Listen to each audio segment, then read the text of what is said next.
I'd like to open the joint meeting and call the parish council meeting to order. I'd like to call the city council meeting to order. All right. We welcome you to the Lafayette City Council and Lafayette Parish Council Emergency Joint Meeting. As presiding officer and chair, I would like to announce the following. This is a public hearing. To address the council on any item on this agenda, please fill out the blue form, or you may call 291-8428 to submit your information to the clerk prior to the call of the agenda item. If that's not done, you will not be given an opportunity to speak. Staff assistance is available if needed. Items for submission to the council should be handed to Council Clerk Ms. Veronica Williams, who is seated to my left. When addressing the council, please state your name and title for the official record. We do have a 5-minute rule that will be in effect.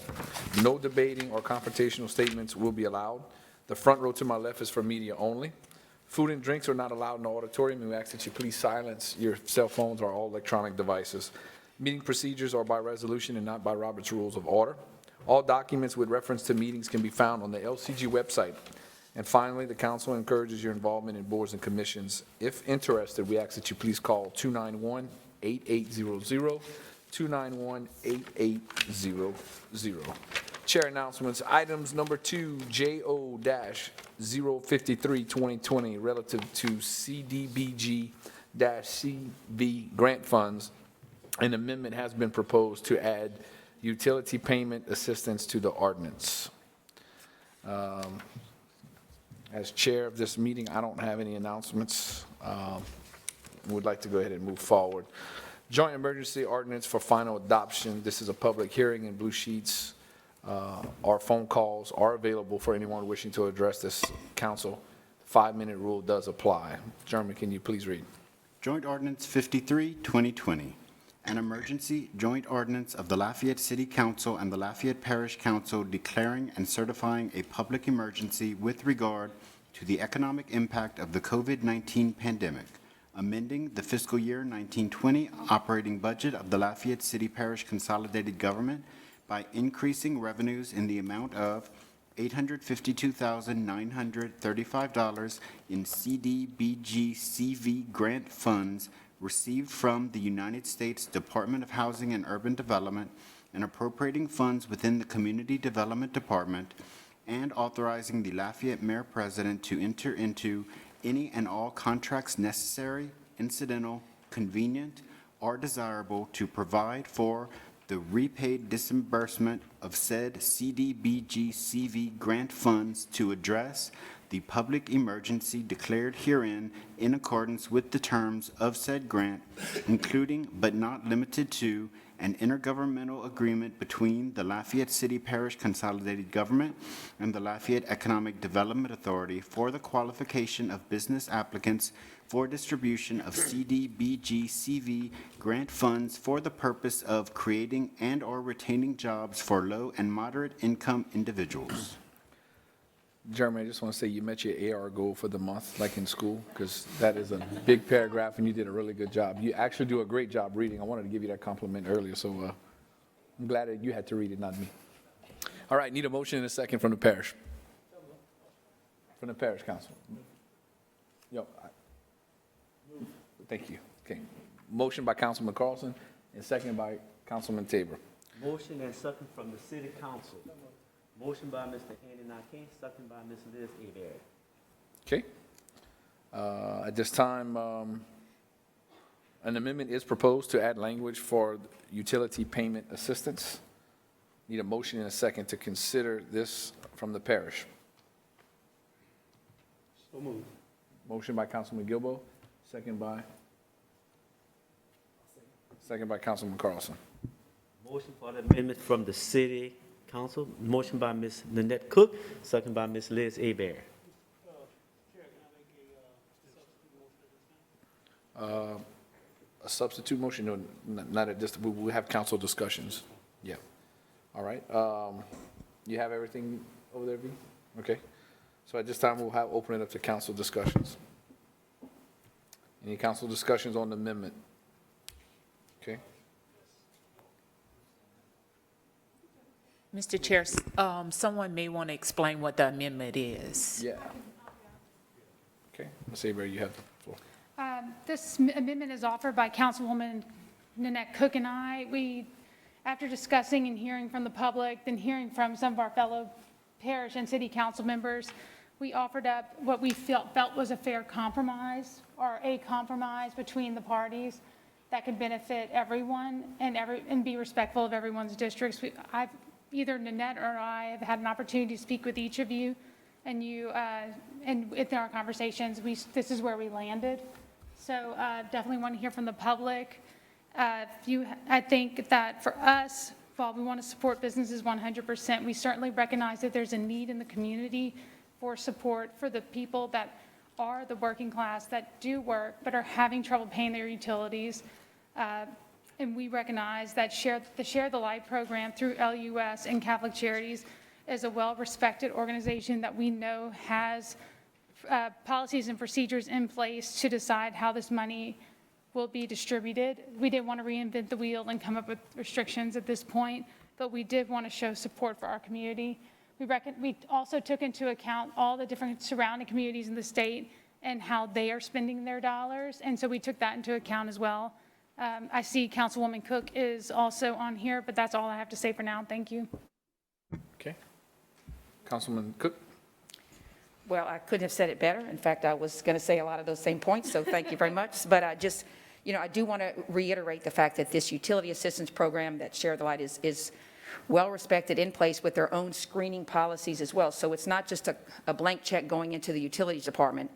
There's a screening process that these individuals who are in need of assistance you'll have to go through in order to get this funding. So, we do know that there's a need. The number of disconnects that are potentially going to be happening will also, impact our general fund as well. So, we're looking at this as an opportunity to help these individuals and to help, LUS at the same time in terms of the reimbursements to the utilities department. So, so I do think that it's like I said, an established program, and so I believe that it's got all the, the regulations in place already to make it, done. It'll be done well in terms of figuring out who really qualifies for this money. So, that's all I have on that at this moment. I'm sure we'll have some more discussion about it shortly. Okay. Councilman Lewis? Yes, I have a question about Share the Light and the utility payments. Will anyone that has services from the city that may be on another utility system, will they get compensated as well? Because Share the Light might be just LUS utilities. So, okay. Hold on. Okay, your mic's on. It is, okay, yes, it is. It's the Share the Light program is for LUS customers. Now, I found out that recently Slimco added $25,000 to their Share the Light program to help their customers as well. So, there's assistance coming to customers outside of the city of Lafayette as well, which, they will be receiving that too. But this particular fund directly impacts the citizens of Lafayette. So, to answer your question, yes. Mr. Lewis, anything else? No. Okay. Mayor President. Thank you to both councils, and, thank you to all 10 of you. I mean, I'm telling you, we had some really good conversations, and I know how hard you guys have been working with your constituents, and thank you to the public. I know we're going to hear from a lot of you, so I appreciate your time and consideration for being up here. I would add to both council members, all three council members, to your comments. I think you're making some pretty valid points, and before the councils vote on that particular amendment, I think it might be helpful to hear from Director Conway, because, and I mean, this is like real time movement. Today, we did find some additional, and thank you to several council members that pointed this out. So a good team effort, but Director Conway, if I could, Mr. Chairs, call him up, because this might help in your consideration of this particular amendment. Specifically to the public, there's additional funds that we found that our director can talk to that would actually address this issue too. Okay. So, thank you. Director of Community Development. Man, my heart breaks about this whole situation. Since I've been here, I've been working hand in hand with a lot of our public service agencies, Catholic Charities, Habitat, and just seeing the incredible work that they do on the ground to deal with this pandemic, and it's overwhelming. But I've also seen the devastating effects that it's had on our economy and our businesses. And so in conjunction with our mayor and his leadership, we were directed to find every avenue of funding that we could use to be a part of the solution to this. So my office has been working day and night to look at funds that may have been softly directed, but have not come to council and passed, that we may be able to handle on the back end, but be able to use those funds now.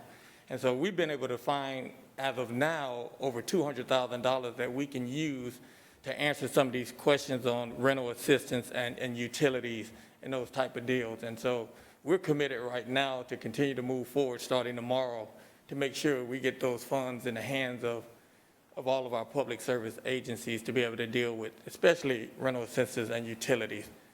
And so that's where we are. It's available.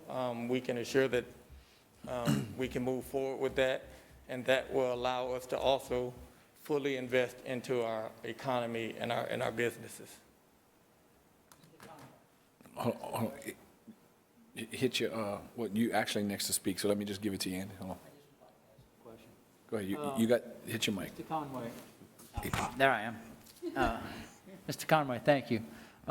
These funds are coming from where that you found the $200,000? They're from community development? Our regular CDBG and our home allotments that we get from HUD, those projects have to happen on a timely basis. So we have some future projects that we were planning that we can redirect some of those funds now and maybe recapture those on the back end. So it's already community development funds that are in place? Yes, They're ready sir. to roll?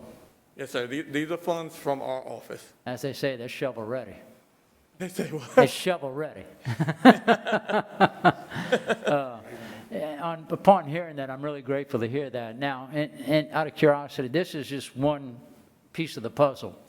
Aren't there a lot of other funding sources that could help these people out locally? Various charities and organizations that will help out people with this?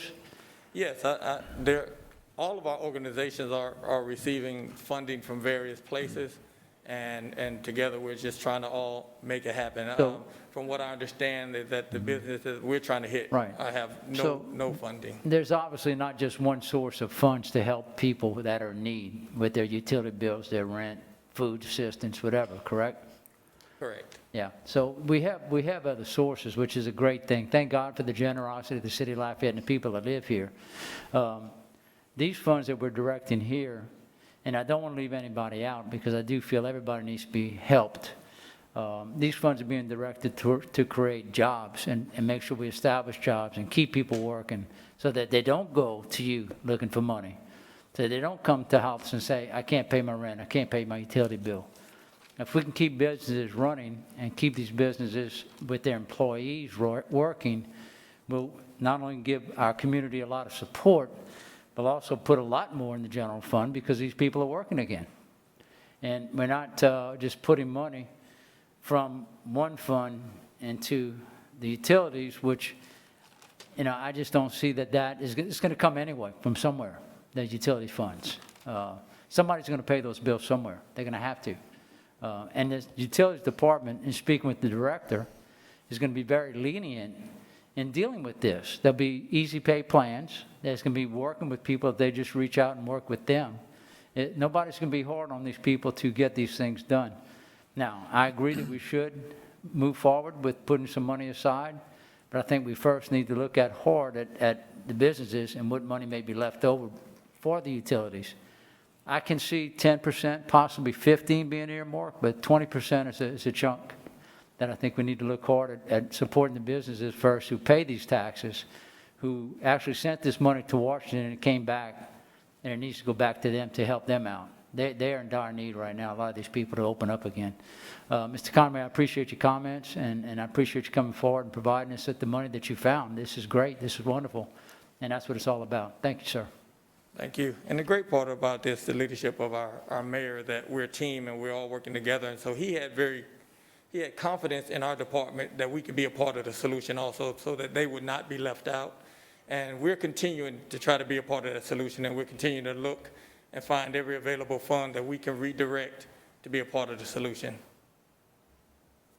Okay. Mr. Lazar, do you have anything for Mr. Conway, or you just wanted to? Yes. Mr. Conway, we had when we get these grants, there's a process we have to go through, right? Yes, sir. And that's a public comment period and a public hearing, correct? Yes, sir. Could you tell us what was the public sentiment as far as the use of these funds? So the process is that when you receive these funds, you go to public comment so people can comment about what's the best way to use these funds.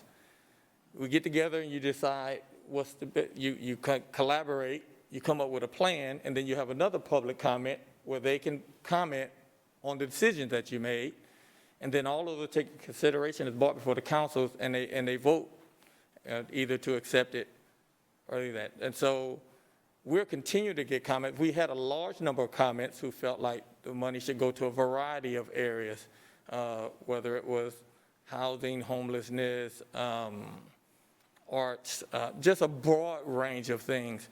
One of the things that we try to do in our office is make sure that we inform the public that these funds have lots of federal guidelines and restrictions, and you have to abide by those. So a lot of the people, if we don't properly educate them, won't understand that they won't be able to qualify for those funds. And so we just had a messaging out there that a lot of people who may not fit those guidelines were requesting those funds. And so it's unfortunate, but like I said, the great thing is I think we have opportunity to be both and, to be able to support our businesses and support a lot of those who qualify, who really need that assistance there, and with the hope that there will be other funding coming down the line. Yeah, so I would be very hesitant to be here if we didn't have these funds to be able to help some of those who are asking for it. Yeah, and I'm sure we all appreciate that. And we know the hard work that you and your staff does and what y'all have done over the last couple of weeks. I'm just kind of curious as to what the public sentiment was as far as this particular grant is concerned. We had a lot of sentiment that the money should go toward housing, homelessness, and all of those other things. But we also continue to gather businesses who are now sending in thinking that the money should go to them. It's just a broad range, but initially, early on, there was a large part of the community who only had the information thinking that the money should only fit their area. Okay. That's all I have for Mr. Conway. Just curious, and I got some other speakers, I'm going to hit the button next. So you're saying that, our administration, you're saying that the 20% is really not relevant because you have the money set aside to take care of that?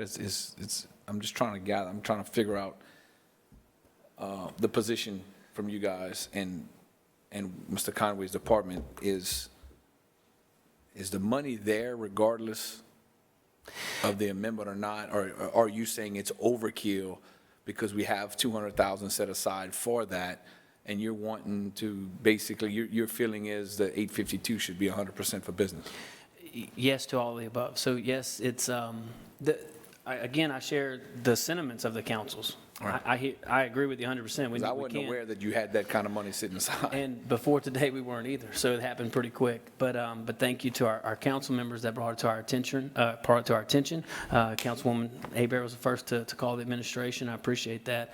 Once we went over to Director Conway, and he looked at it and make sure that we do, confirmed to make sure that we're legitimate. He's being very conservative in his analysis. I would imagine it's more than 200,000, but that's good. That's good. It's a good problem to have. So yes, it would be overkill in this sense. We are asking respectfully for 100% of the funds to be dedicated to, and it's not just businesses. It's low to moderate income businesses that have nowhere to go. The government forced them to shut down, and unfortunately, they're unable to receive federal assistance. And when we do have a full presentation for the councils to consider, but this I felt it was important to call Director Conway up to give you something to think about when you're voting on this amendment. I can say with confidence the intent behind this particular amendment will be satisfied, and I would ask you to vote no to the amendment only because of this new information. Had this information not been available to us, specifically had the funding not been available to us, then I would say the amendment was something you should probably vote yes on. So this is good. This is a good thing, Okay, and we appreciate you. all right. Thank you, appreciate it. Next speaker, Councilman Carlson, you have the floor, sir. Thank you, Mr. Conway. I actually have a couple questions for Mr. Dion, if you can come up. Whoa, Mr. Lowe, man, how you been? It's been a while since I've seen you. Go ahead and state your name for the record. Well, there we go. Lowell Dion, Interim Director, Lafayette Utilities. Good to see all you guys again. Yeah. You too. Thank you, Mr. Dion. Sure. Can you tell me on an average month, without a global pandemic going on, how many disconnects are LUS, how many people are on the brink of having their utilities disconnected on an average month? In 2019, total disconnects were 23,000, or an average of about 1,900. In 2020, in the first 3 months, total disconnects were 5,500, or an average of 1,800. And this year, up to this point, we've got 4,295 subject to disconnect, which is about 2,100 a month on average. So we're up about 100, 200 disconnects compared to the averages last year. Over last year? Yes. That's correct. Okay. And just one other stat I wanted to give you guys. Just because it's a disconnect, it isn't permanent. There's reconnects that happen right after. And if you take the reconnects into consideration, the average net disconnect is only 200 a month.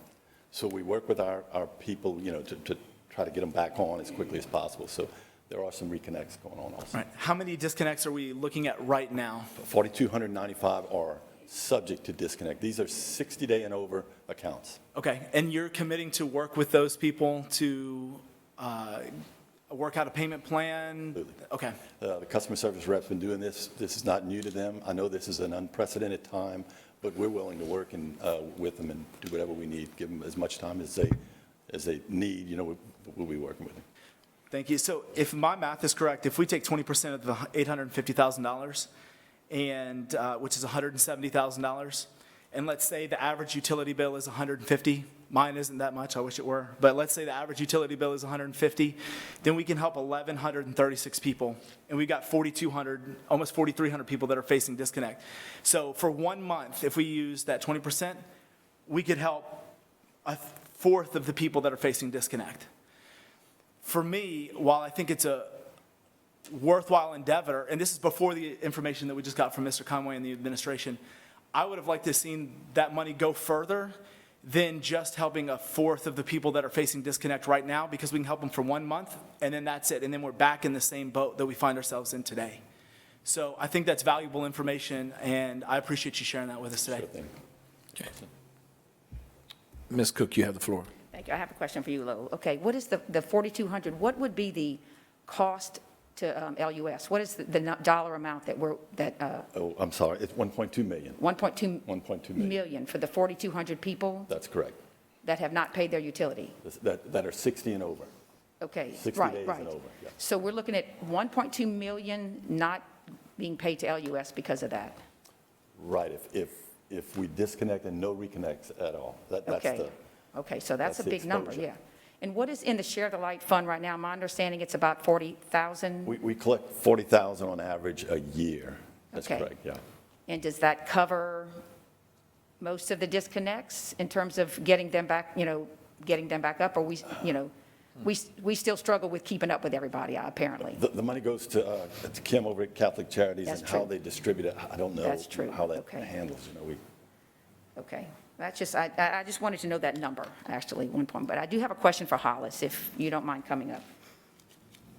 Okay, you talked about the projects that, maybe planned projects that we would put on hold and use this money. Can you tell me what those projects are? Because I kind of hate to, rob Peter to pay Paul, if that's a project that maybe is already planned, that, is a good project, so.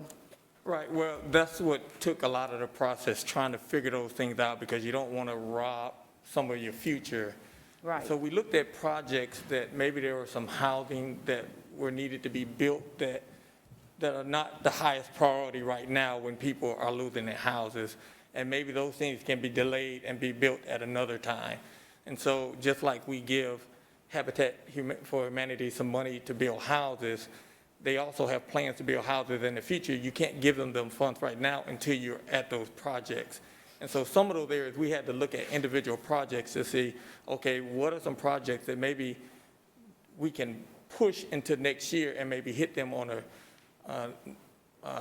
at another time with another budget. The reality was that we're in a pandemic and people are hurting, people can't pay their bills, and we needed to be a part of the solution.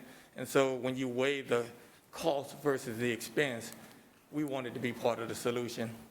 No, and I appreciate that, and I think the urgency is that it be spent on something now. You know, businesses, I'm totally supportive of that piece of that puzzle. I guess I just was concerned about how we could assist, individuals as well. So, so if you're saying that you have. The projects that we looked at were projects that we felt that we could continue to pursue at a later date. We didn't look at anything that we thought it would really hurt them to do that. And so that's why the number is kind of fluid, because we're continuing to look and make those judgments about what maybe we could do in 2020 and 2021 to make those decisions. Okay.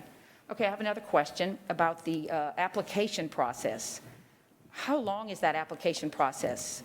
Well, we took pre-applications, and we've kind of been held up, but we're at the point, once we move from here, we can send out and request full applications as we move forward. And we're a long way through the process because we've had the comment periods, we've had a lot of the internal work done, that it wouldn't be an extended amount of time to move from now to being able to put those funds in operation. I mean, I'm hearing June 1st, possibly cutting a check. Is that even possible? How do we? I'm not sure if June 1st is I mean, I'm not that pressing you on possible. that, but I'm just curious. We still have to apply to HUD for those funds. Once Okay. everything's approved here, we're going right into the application process in the HUD, and we're trying to expedite them once they give us all of the approvals, and then we can very quickly move from there. Okay. And is there a cap? I mean, I didn't see that anywhere in the ordinance. Is there a cap that each business, I've been hearing a bunch of numbers as far as what the loan is capped at for each business. Can you? I think that's going to be addressed through LEADER and their process. I'm going to refer to Mayor President. He's chomping at the bit to chime in. Okay. You're asking great questions, and you're doing a great job, Director. I appreciate it. Can I wait for the presentation? Am I Yeah, jumping that's the okay. gun? It is in the presentation, but these are good questions. And our partners at LEADA, we're just a short answer to you. So we're going to create a committee, and as far as how it's how can people apply, I think is what you're asking, Councilwoman. So we're going to create a website. We're going to, LEADA can talk, Greg can talk about other ways to apply if you don't have a computer or whatnot. We want to make it as easy as possible for the applicants to get the relief. In regards to the amounts, there is a tentative cap. It has to depend on the need, but we're looking at tentatively increments of 1,000, 2,500, 5,000, 7,500, and in certain circumstances, LEADA through their foundation may be able to go a little bit above 7,500. I don't want to steal Mr. Gotro's thunder. He has some good information. Another component of this committee is we want to take politics out. We want to make sure that this is clean cut, this is transparent. We have capabilities, and again, Mr. Gotro can tell you about this as far as how the money's dispersed. We want to make this as open as possible, but this is a really good thing for our community, and these are really good questions. So, but we do have a lot of that in our presentation. So if we are a little redundant, my apologies to the councils. Yeah, no problem. And I need to apologize also because I thought you were talking about the process beyond that process. The funding that we're going to use to help with rental census and utilities, I thought you were talking about that application process. No, I'm talking about the whole fund, CDBG process. I'm going to chime in right here as chair. If we can, let's get the presentation going, and that way if we have questions after, I think that would probably be the appropriate time. If not, we're going to spend another 30 minutes on more questions, and so I'm just a suggestion. Y'all good with that? Let's Yeah. move forward with the with that. presentation. I'd like to go real quick, if you don't mind. Okay. Mine's more on the share of the light side of it than it is on the business side of it. Okay. Thank you.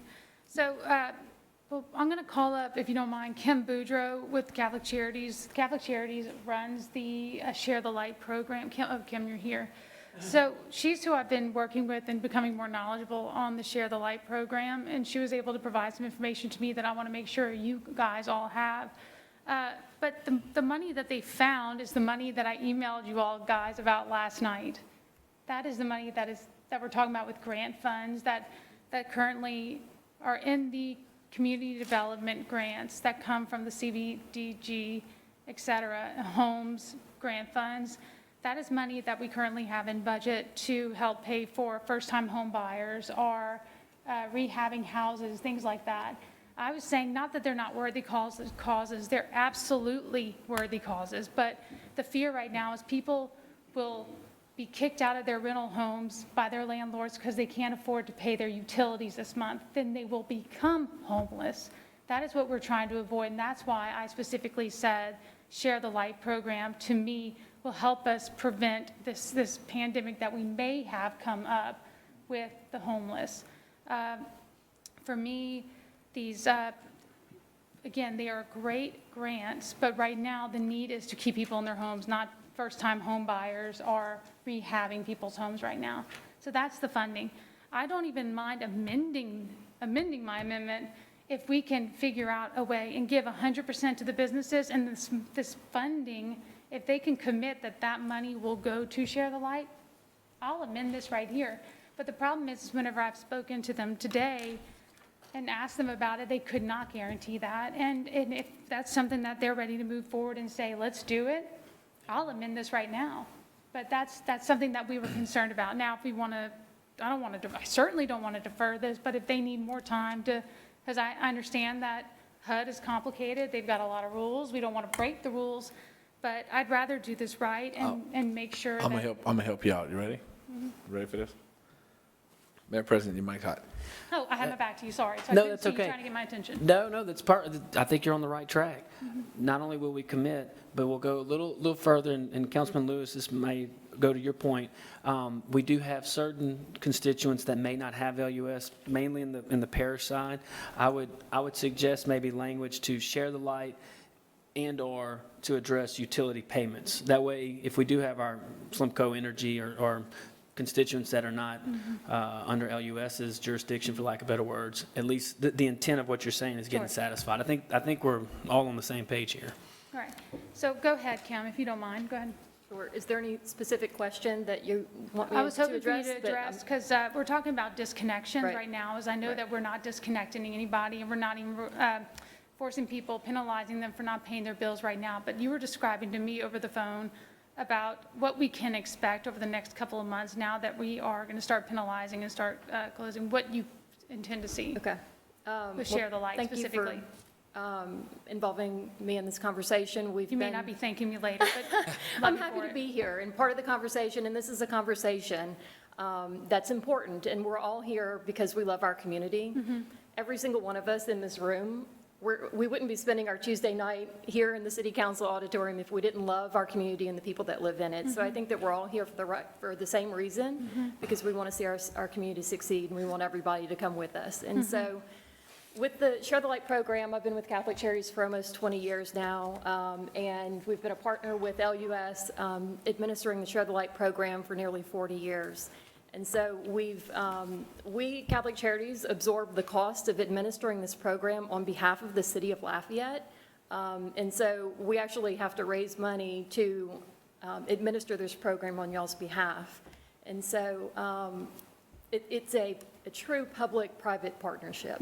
And we appreciate those partnerships where we work together to better the lives of the citizens in our community.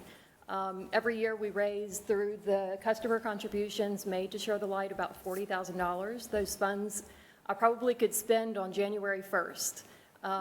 And we not only administer the Share the Light program, we also work with Slimco through their Lights On program and administer their customer program as well. And so we don't just work with LUS, but we also work with Slimco, so we are covering a broader area than just the city of Lafayette. Our services actually cover the 8 civil parishes of Acadiana. Because we don't have enough money to help everyone that's facing that's in poverty, we work with people specifically that are in a situational crisis.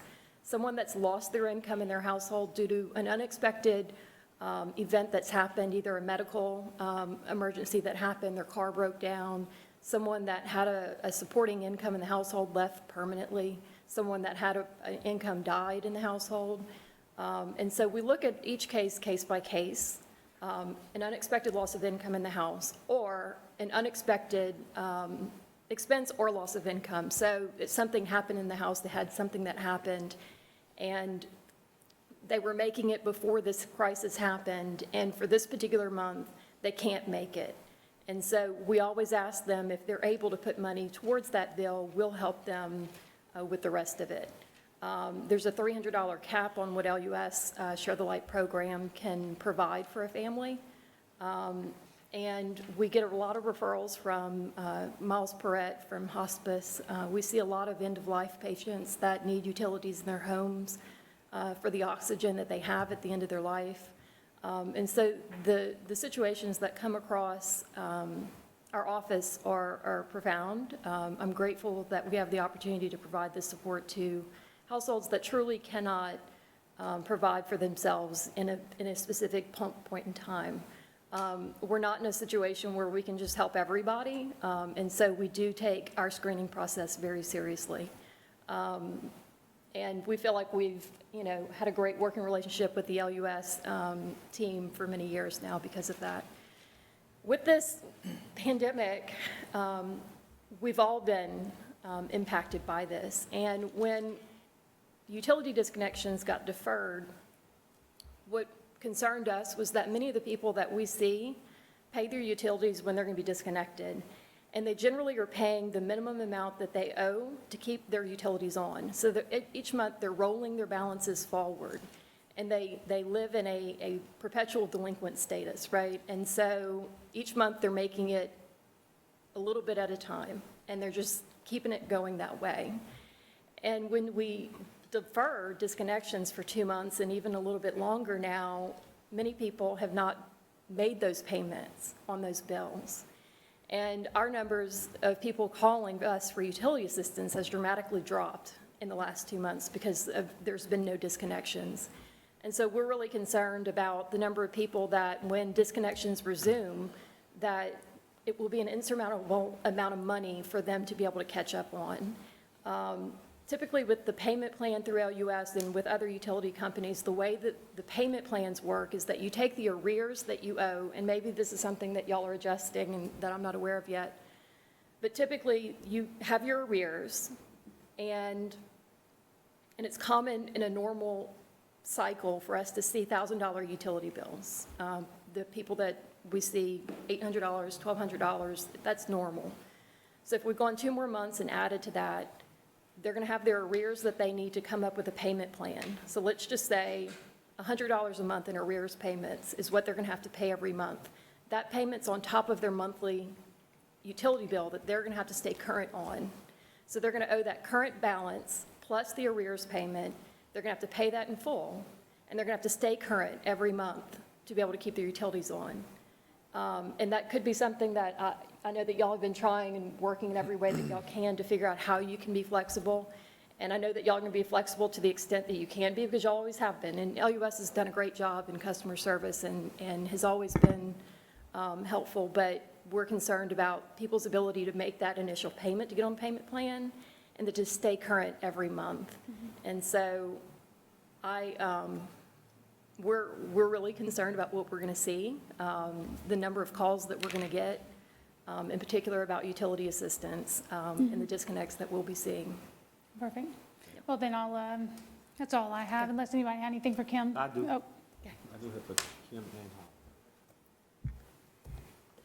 So Kim, Yes. if someone pays their utility and not the rent, they're still homeless, right? Yes. I just want to make sure. Yes, both are, and that's another issue relating to utilities. Not only has utility disconnections been deferred, but also rental payments. Evictions have not been enforced, and there's been protections in place that are currently set to expire on the 5th of June. And so for many people, have they also maintained a current on their rental payments? And that's something that I'm here representing an organization that works with people experiencing homelessness, and we've seen over 300 people become homeless in the last 2 months in Lafayette. All right. That's a 58% increase, and that hadn't even started evictions. But yes, Pat, you're absolutely right. Okay, thank you. Mr. Hollis, I have a question for you. When you guys were doing the public comments, do you have a record of how many were in favor of the businesses and how many in favor were for the homeless and what have you? I don't have that in front of me, but we do have all of that, and we can get you a copy of all of the comments. Yeah, I think, Ms. Veronica, you would have that? Of how many people? Well, they would only have a. Yeah, but that's okay, just the call-ins you have, that's okay. Was in favor of housing and businesses. I do have that number, and we do have 20 people scheduled to speak, and I'm not sure of their positions, but the people who did not wish to speak, who either emailed, called in, or signed in today, 25 were in opposition to the original proposal, 5 are in support. Okay, but House, you do have some other information when you guys were Just doing from public your general comments. public comments, those went to Belle LeBlanc there in the computer, but we can get that to you. Okay. But So We did receive those, Yeah. and those, they had 66, and 1 was in support of the original proposal, and 65 were in opposition to it. When you say the original proposal, what is that? The original Josh's proposal. Josh proposal, okay, just want to make sure. Repeat it, From the public hearing. right. From the public hearing, they had 66 tallies with reference to the opposition or support to the original proposal. 65 were in opposition to the original proposal, and 1 was in support. Okay, yeah, just want to make sure. And I Go just ahead. wanted to make a clarification that we are 100% committed to allocating those funds. I didn't want to commit to allocating funds that we don't have. So in our conversation, we were talking about numbers that weren't even approved yet for us to even deal with. So we're 100% committing the funds that we found that we can use. We just didn't want to commit to anything that we couldn't. So you're speaking about the $200,000 that you guys are, and possibly could be more. And possibly more. Possibly, that you're committed to. Yes. Because I We're have very confidence in your conservative. department. I have confidence in your department like the mayor does. So you're committing to $200,000. Oh, absolutely. If not more. Absolutely. If not more. Okay. Absolutely. Okay. Okay, I know we've been on great to this comment. Okay. Thank you, sir, that's all I have. All right. Madam President, before you get to this presentation, you got to just say something? Yes, sir. Just again, to Kim, thank you for all that you do and your organization. I had a good conversation with the bishop today, as I try to have as much as I can. He's a very, very loving individual. But your service to our community is applaudable, and we appreciate you. But we are also supporting transparency, so I just want to make sure that everybody has as much information as we can. Director Toops, do you know how much money do you know how much money Lafayette Consolidated Government pays to Catholic Charities each year? To administer the program, we pay them, if my memory serves me correctly, $20,000, and that began maybe in 2014 or 2015 and has continued on through the present year. Okay. And also,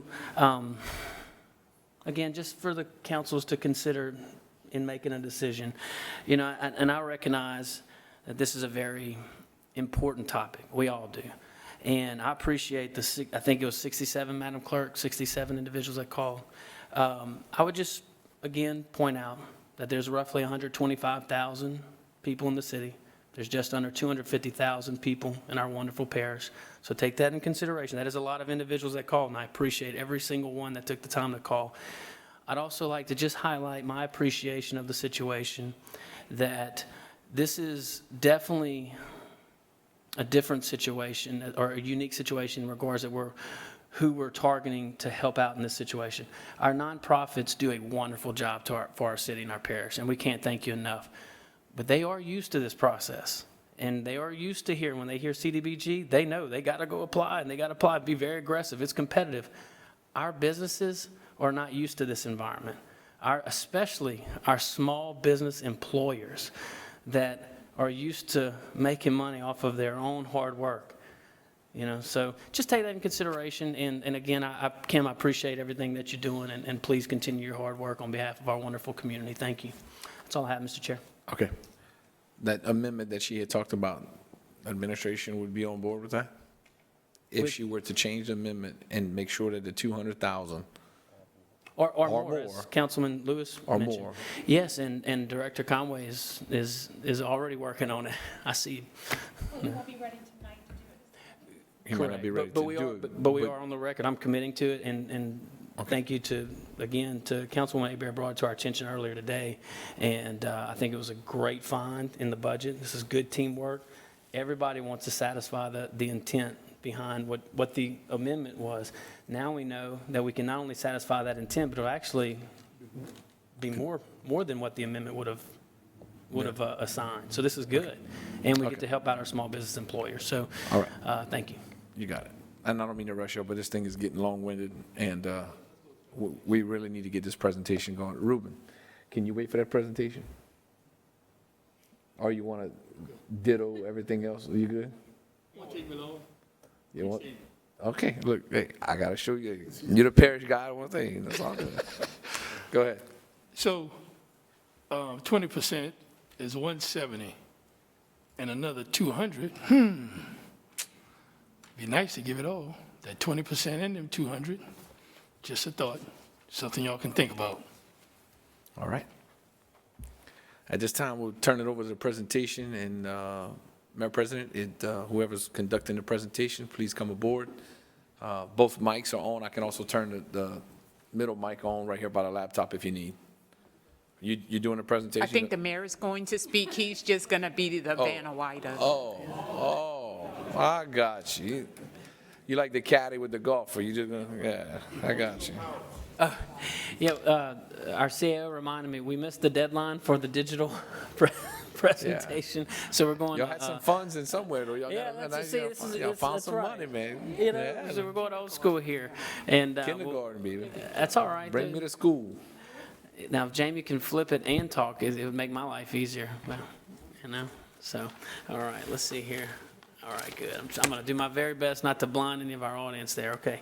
All right. So we did cover some of this information. If I'm redundant in my presentation, my apologies to the council members and to our audience. But I definitely appreciate the dialogue for sure.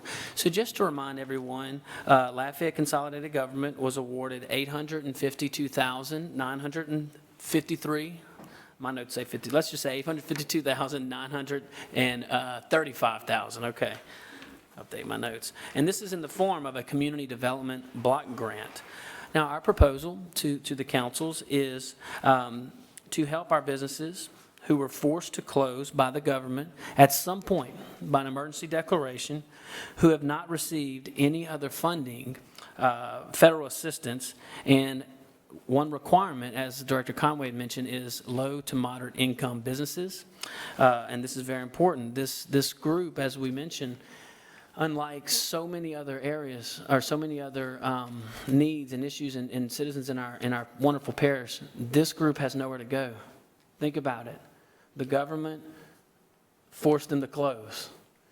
This particular group we're talking about is not able to receive federal assistance, and they're low to moderate income. It's a very unique demographic that we're talking about. So very important. Next slide, please.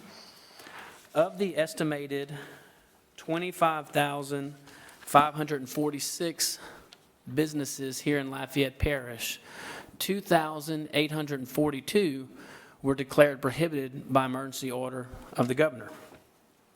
Now, let's look at our city council districts just to kind of bring it home.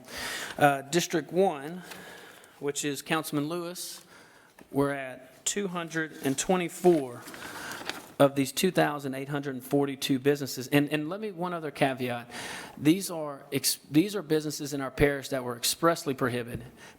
This doesn't include the safe shop businesses, and Mr. Gotro in the presentation can elaborate on that number. So that 2,842 is actually far greater than that. It's, I believe, and Greg, you can correct me when you're up there, but I believe it's 87% of our businesses if you include that group. So pretty large, pretty significant number. But in Councilman Lewis's district, you're looking at 224 of these expressly prohibited businesses. We know it's more, but these are expressly prohibited. In Councilman Andy Notkam's district, District 2, you're looking at 375 prohibited businesses. In Councilwoman Abear's district, District 3, it is 515 small business employers. In Councilwoman Nanette Cook, District 4, is 635, just over 22% of our total expressly prohibited businesses. In Councilman Lazar, District 5's district, just over 10%, which is 295 prohibited businesses. Now, if we go into our parish districts, also significant numbers. You're looking at District 1, Councilman Tabor is at 391 expressly prohibited businesses. Councilman Kevin Notcam, District 2, is 403 businesses that have been forced to close and have nowhere to go. Councilman Carlson, District 3, we have 469 businesses that were closed and have no federal assistance available to them. And we know this number is more. Councilman Gilbo, District 4, is just over 40%, almost 41%, 1,161 small business employers that have nowhere to go. And then Councilman Rubin, District 5, is at 407. So we had a really good conversation earlier. Again, great presentation by Ms. Boudreaux, and other councilmen made some pretty good points about homelessness and housing, utility assistance, all very, very laudable goals. Very important. Something that weighs heavy on my heart, my mind. I know it weighs heavy on each of your respective hearts and minds. But there is relief available to these to address these particular issues in our parish. So since last year, nearly $1.3 million, has been allocated towards housing, homelessness, and utilities assistance. Now, that's since last year. That includes more than $713,000 from the CARES Act that went directly to ARCH. More than $250,000 from an emergency solutions grant, which will be available this July 1st. Plus, right here at the bottom, nearly $350,000 from the current emergency solutions grant. Now, $190,000 of that money was rerouted from Lafayette Consolidated Government to the Louisiana Housing Corporation to be back rerouted to ARCH. In addition, currently the state of Louisiana is paying for hotel rooms for those without housing in Lafayette Parish. More people, in fact, right now are housed than prior to COVID-19. So as you can see, we are helping a group that has nowhere to go. Nowhere to go. We're supporting local businesses that have a ripple effect.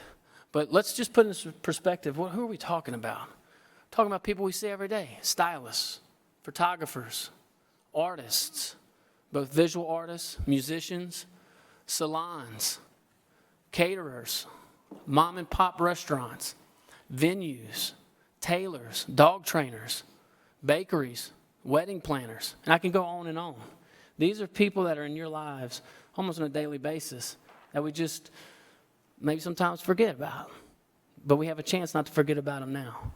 So these employers, these small business employers, well, their jobs have a ripple effect. So we started talking about earlier, well, we need to make sure that people can pay their rent. This does that. When we employ people, they can pay their rent. They can pay their mortgage payments. When we make sure that we take care of our employers, their employees can pay utilities, groceries, prescriptions, car payments, school supplies, and also, in addition to their own direct needs, they support other small businesses. So it's a ripple effect. When we protect employers and employees, couldn't see that far. We reduce homelessness. When people have jobs, we reduce unemployment. When we take care of our small business employers, we reduce evictions. When we take care and preserve our businesses, we reduce food insecurity. When we make sure that people have jobs, we reduce crime. When we keep our small businesses operating and our employees employed, we increase tax revenue. We preserve quality of life. We preserve dignity within our parish. When small businesses fail, we see a greater increase in instability, which requires more government funding. So I strongly urge and respectfully request that you please vote yes to the original ordinance submitted to both councils. We do have some other additional members that I would like to call up. Now, we do have Director Conway. I know he probably answered all the questions, and you covered your presentation. But I'd also like to call Mr. Greg Gotro from Lafayette Economic Development Authority. We also have Director Toops and also our Chief of Minority Affairs, Carlos Harvin, that I'd like to present to the councils. Mr. Gotro. Thank you, Mr. Mayor. Just kind of, no offense against anybody who came before. So, first of all, it's great to be here. A lot of good friends, a lot of good people. Your service is much appreciated. It's amazing what you can do when you work together.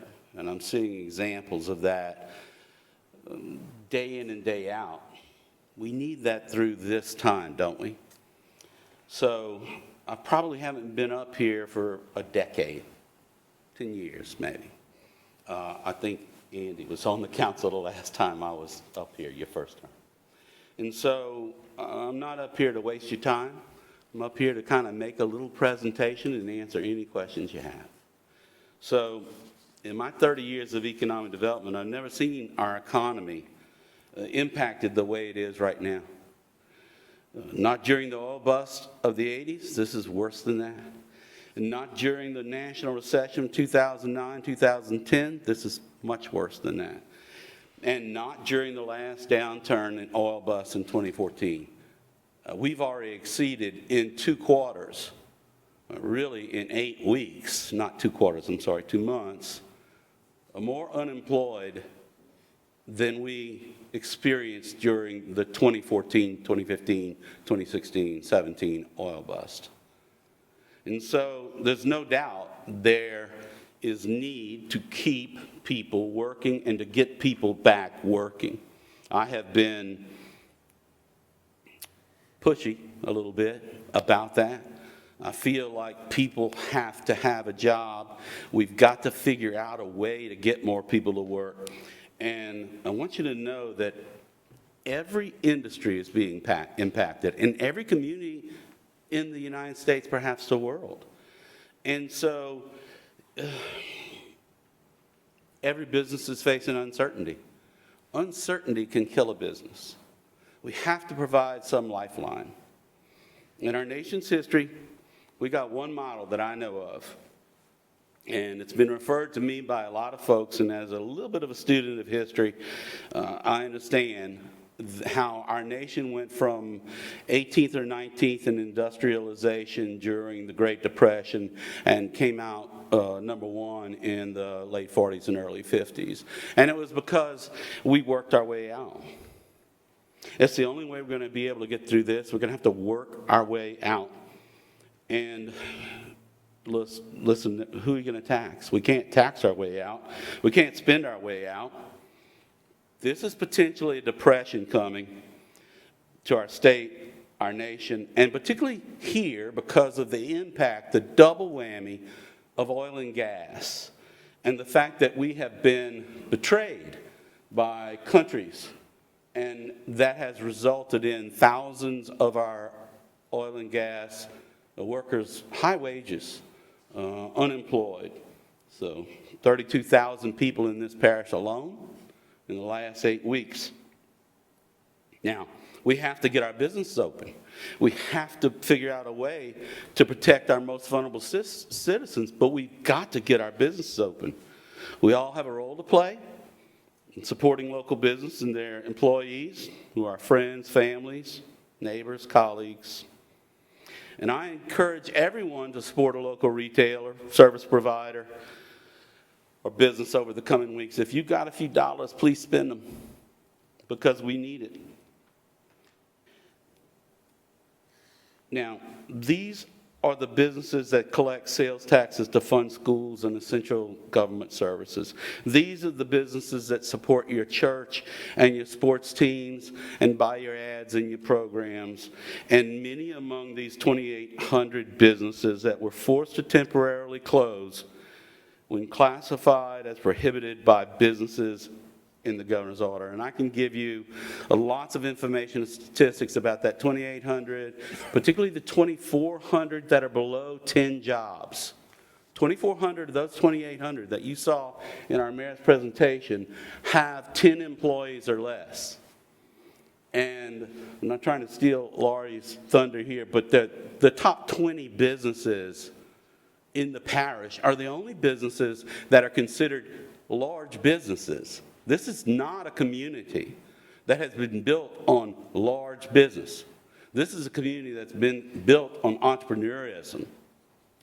People like you, I know a lot of you are entrepreneurs. And so more than 90% of the local businesses that responded to our original survey said that their sales were down since March. 30% indicated they had already anticipated laying off workers. More than half were unsure of how long their businesses can weather the impact.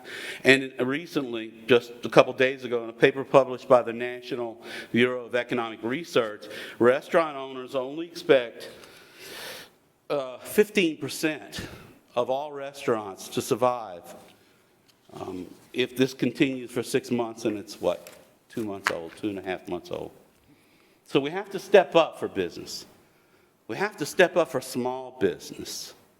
And we have to understand that their employees will be helped by us helping them. 48% of locally owned businesses' revenue stays in our community, as opposed to 14% for some of the bigger ones. And 65% of all restaurant revenue stays in our community with locally owned restaurants. So that's our reason to help these people. They have no place to turn. The proposed grant program may be a lifeline for hundreds of small local businesses, thousands of employees. As the mayor said, remember back that in addition to these 2,800 businesses, everyone was forced to shut down. I mean, the biggest factories, the most essential services shut down. Right now, meat packers around the United States are shut down. But the bottom line is we slowly were able to get those essential people going. Many others had to wait not only for the first order to be lifted, but they had to wait for federal assistance, which took a long time through Congress, then the rules, then the applications, and then a bank to respond. And how many of you then, under the PPP program, had the cash to pay your employees while you were waiting for all that? If you have 3 employees, it's just nearly impossible. Now, so the number of people affected, overall, 22,429. That's out of, that's 87% out of our businesses. So remember that these micro grants may make the difference between a family making ends meet or needing to access social services. Remember that these micro grants may be the difference between a low-income neighborhood having access to services. We've already been talking about food deserts, access to services in their neighborhood, and that's who we're trying to help. I'll be happy to answer any questions about the process, the deep dive. In case you're wondering what we've been doing, this is one of the things we've been doing. We've been answering 311 calls. And so this is the statistics associated with that. We track everything, and everybody who's called about these loans will get a call back.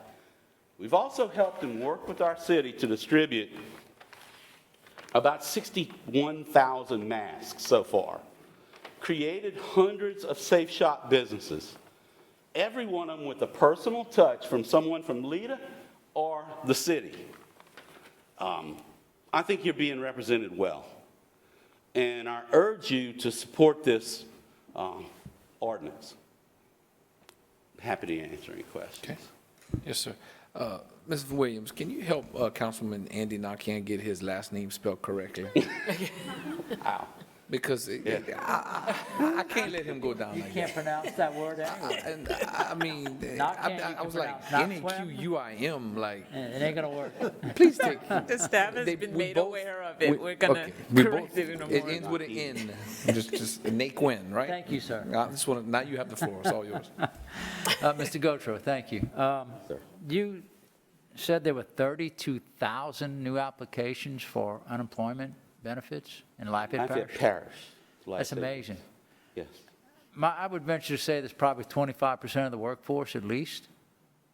I would think so. I would have to look back at my Well, numbers, but it is. That's a rough guess, considering we have. Unprecedented times, too. Yeah, well, considering we have a population of 240, if everybody worked, which we know they don't because we have the elderly and the kids, that's 14%. I think we're Given 120,000. say 20% of adolescent, we're back to 160,000, because that's 20% of the workforce. And if we take out the retired, it's probably venture to say 25% of the people now don't have jobs. By helping these businesses, we'll return a lot of those jobs, I would assume. And as you stated, and I totally agree with you, the oil and gas industry, with the drop in the price of oil, a lot of those guys are sitting home now. I know a lot of people that are just sitting at home. They have jobs, but they're not working. They'll go back when the jobs open again, but that depends on the market, and we don't know when this can recover. This is a dire situation, and we need to support these businesses that are trying to come back. We've lost quite a few already, I'm sure. We've lost some iconic businesses, and we've lost some important people in that regard too, because they're gone. Their businesses shut the doors. And that's just the tip of the iceberg. There may be more to come.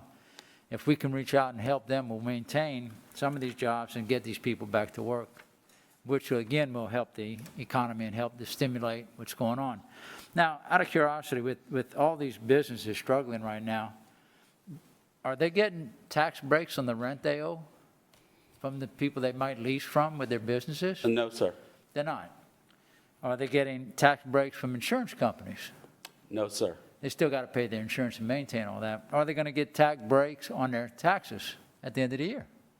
Not so far. Not that I know of either, you know. So these people need help, obviously. I mean, when you go 2 months without a check and you run a business and you have 3 or 4 families that depend on your company to operate, that's a big trickle-down effect. So they got to play catch-up too. There's a lot going on here. There's a lot of cogs in this wheel, and they all have to come together for this to work. And that's the key word, work. Yes, sir. And I appreciate your time, Mr. Gotro. Thank you. Thank you, sir. Councilwoman Eber, you have the floor. Greg, thanks for coming. Well, and also I want to thank you and your team. Throughout this whole process, you guys have gone above and beyond in helping people who called in, making sure the public had resources and numbers to call and direction on where to go. I can't tell you the amount of emails I got from people expressing that. So please thank your staff on our behalf at LEDA. Will do. Thank you. Can you give a breakdown for those business owners who are watching exactly what would help them qualify for this? I know we kind of gave a couple of 3 or 4 bullet points there, but I know there's, as anything tied to HUD, anything to federal government, there's lots of little nitpicky things. Would you mind breaking that down for us? Yeah. How about if I go through the process? Perfect. So the process, as you know, obviously you all have to move this forward. Then we will hopefully finalize the process by which we can assess the situation in terms of businesses. So this is the process that we put together thus far. LEDA and LCG will collect applications after hopefully each of you getting the word out to all your constituents. And by the way, we have a list. You heard the numbers today, but we actually have the names of everybody. So we can give you that. I do want to do my disclaimer, though. Since we are one of the only places that doesn't have an occupational license, there is no perfect list. There's no a list of businesses in this parish. So we do our best to pay for lists, and we also use the Secretary of State's website and go from there. So that's how we collect a lot of information, a lot of surveys, et cetera, et cetera. Say that again? I really like that statement because I think about a couple of years ago when I was on the council, it blew my mind. Say that again? We currently don't do what? Don't have any? Occupational license. And other parishes and other cities? Most everybody does. Okay. Lafayette had one, and it was rescinded. Councilman Elmo Laborde was a councilman who pays to be old. Got a chance to do that, and he did it. He was a tax attorney. He won. Oh, okay. But the bottom line is now, even for zero, we don't have any registration or any way to know. No way to track? No way. Okay. Okay, continue. So with that said, applications will be collected through online form. Assistance will be available through LCG 311. LEDA's public computers will be available for people to come and socially distance, and we'll have someone available to coach them on the application, or we can talk them through it on the phone, or we can fill out the application for them on the phone and bring it to them or send it to them. We will be accepting applications for a couple of weeks or longer, depending on how quickly the word gets out and the use of the funds in terms of the amount of money. And then we will be marketing and outreach and doing all that sort of thing to make sure people know, every one of your businesses knows that they may be eligible. And we are not saying this. A lot of people understand that they're not eligible if they got a PPP or EIDL. Just as the SBA did, you don't know what's going to come down the line. We are encouraging everyone to apply if you can prove a need. Now, if you got a $20,000 PPP, don't bother. But if you, or 100,000, or like a lot of people did, and I understand that, but you get the idea. You know how many people I know that got $1,000? I mean, it's like they were like, oh, we can't do that. Remember also that CDBG has tremendous numbers of rules, and so the vetting committee or the screening committee will look at all those rules before passing this on to a selection group. The selection group is of citizens who are, in my mind, 4 of them so far, that are very, very well qualified. Then the eligible pool will be sent to the committee. The committee will determine through rankings, and yes, everyone who applies, it is public information. I confirmed that with Jamie earlier. We also, and so they'll kick that back. The LCG folks will receive the applications for their fund. Their fund will be vetted through additional processes, additional analysis as required by HUD. This includes but is not limited to environmental analysis, public benefit evaluation, and household income verification. And then the funding will be distributed to top candidates from LEDA through the Community Foundation. And I think somewhere in the presentation we made it clear that we are matching this with $200,000. And LCG CDBG funds will be distributed by LCG. So there are some stipulations, and there's going to be a long and hopefully understandable and as streamlined as possible application process with plenty of assistance to help. We need to do outreach to everyone, and then it'll be clear. Now, the reason I say everyone, let's look at this. If you're in a small community today, you don't fall into this CDBG grant, but you're in LEDA's district, because our district is in the entire parish. So we will try to make sure that businesses from small community, the small municipalities in the parish, have access to this grant. We also understand that there are people that just somehow are going to fall through the cracks, and the example that I gave earlier today to someone on the phone was like, take someone who owns a small business, okay? Let's say it's a lady who owns a beauty shop. Her husband made $100,000 last year in the oil industry, so their income tax comes back as too high to receive any kind of grant or anything, except he's unemployed, and her business is closed.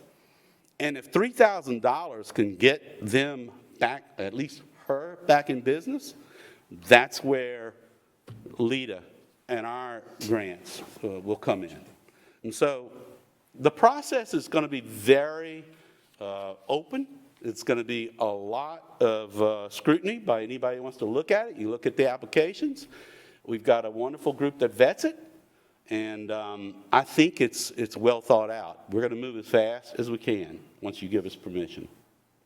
So that's great. I'm hoping that you can also, all good. Long answer. All I'm sorry. good. But I'm still hoping that you can dive in, because I know there's a lot of business owners watching that ask me, how do I know if I can even qualify? And I told them to watch tonight, because I was going to be asking this specific question. So to qualify for this funding, I know you have your own generous funding, but for this funding, it's your business has to be in the city or the unincorporated area of the parish Correct. to receive the funding. Yes. Low to moderate income. Yes. You have to either be in a low to moderate income district. Higher low to moderate income people. Mhm. And then either that, or the business has to either retain or hire 51%, correct, of low to moderate income employees too, right? When we get into the details, I'm sorry that our director's not here, but, Oh, you're here, Hollis? oh, you are? What? Okay. So 51%? I know Hollis. your staff was so great on the phone with me, helping me understand each bullet point. So that as well. So they have to hire or retain 51%. at least 51% low to moderate income, and they have the HUD standards as far as what those salaries are. That is correct. Oh, yeah. Yeah. Now, those are relatively generous. Those standards are good in terms of people qualifying. Right.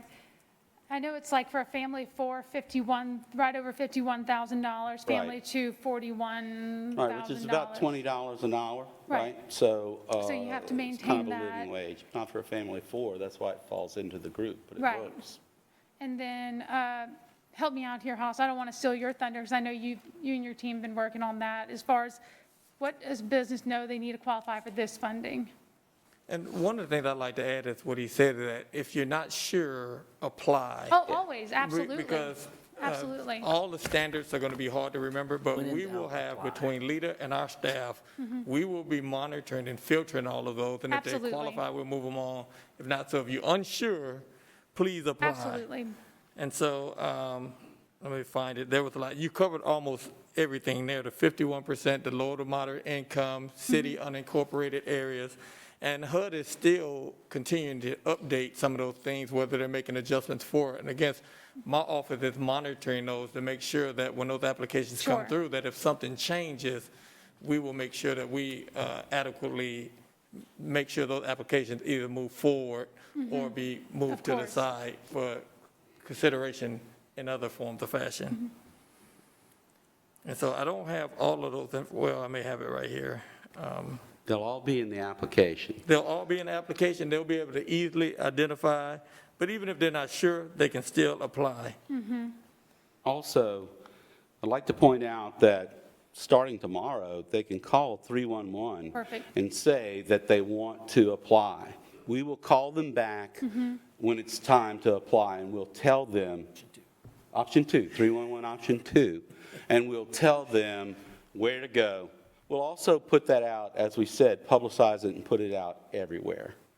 And here are the other two that I just Perfect. found them, that they need evidence that that any retained jobs would be lost without CDBG assistance. And the other one was, they need evidence that there is no duplication of benefits, which is a big one. Perfect. And then, Mayor, I know that we kind of had an email going back and forth with adding some additional things. I know we can't make it less strict, but we talked about as a council, I know a couple other council members added some things to restrictions we'd like to see, being it must be a local business. Right, and we had some clarifying points too. All of those we still have a record of, and this is a collaborative effort, and I appreciate the feedback that I've gotten from all council members. We haven't lost that. So the local businesses. They are in there, even though I didn't see it in the ordinance, it's going to be included? Right, so before the criteria is sent out, I'll circulate it, subject to public record. Always. Always. I guess We I wanna just want to remind make sure everyone. that we're not missing anything That's that we correct. need to make sure, because it wasn't in this ordinance. But we'll also, I it's, just don't want to fall into the same issue that the SBA loans and the Yeah. PPPs, like the Lakers getting all the money, or Ruth Chris, and although I love them, but I want to make sure this money's going to the right people, and we're not falling into the same issue that they fell in, trying to But- learn from their mistakes. and Councilwoman, just if I could, great point. And it's my goal to also have representation from the councils on our committee to Right. make sure that this is a collaborative effort. Right. That way you have the administration, you have the city, you have the parish, you have leaders in the minority community, leaders in the city, the parish, and on the private sector side.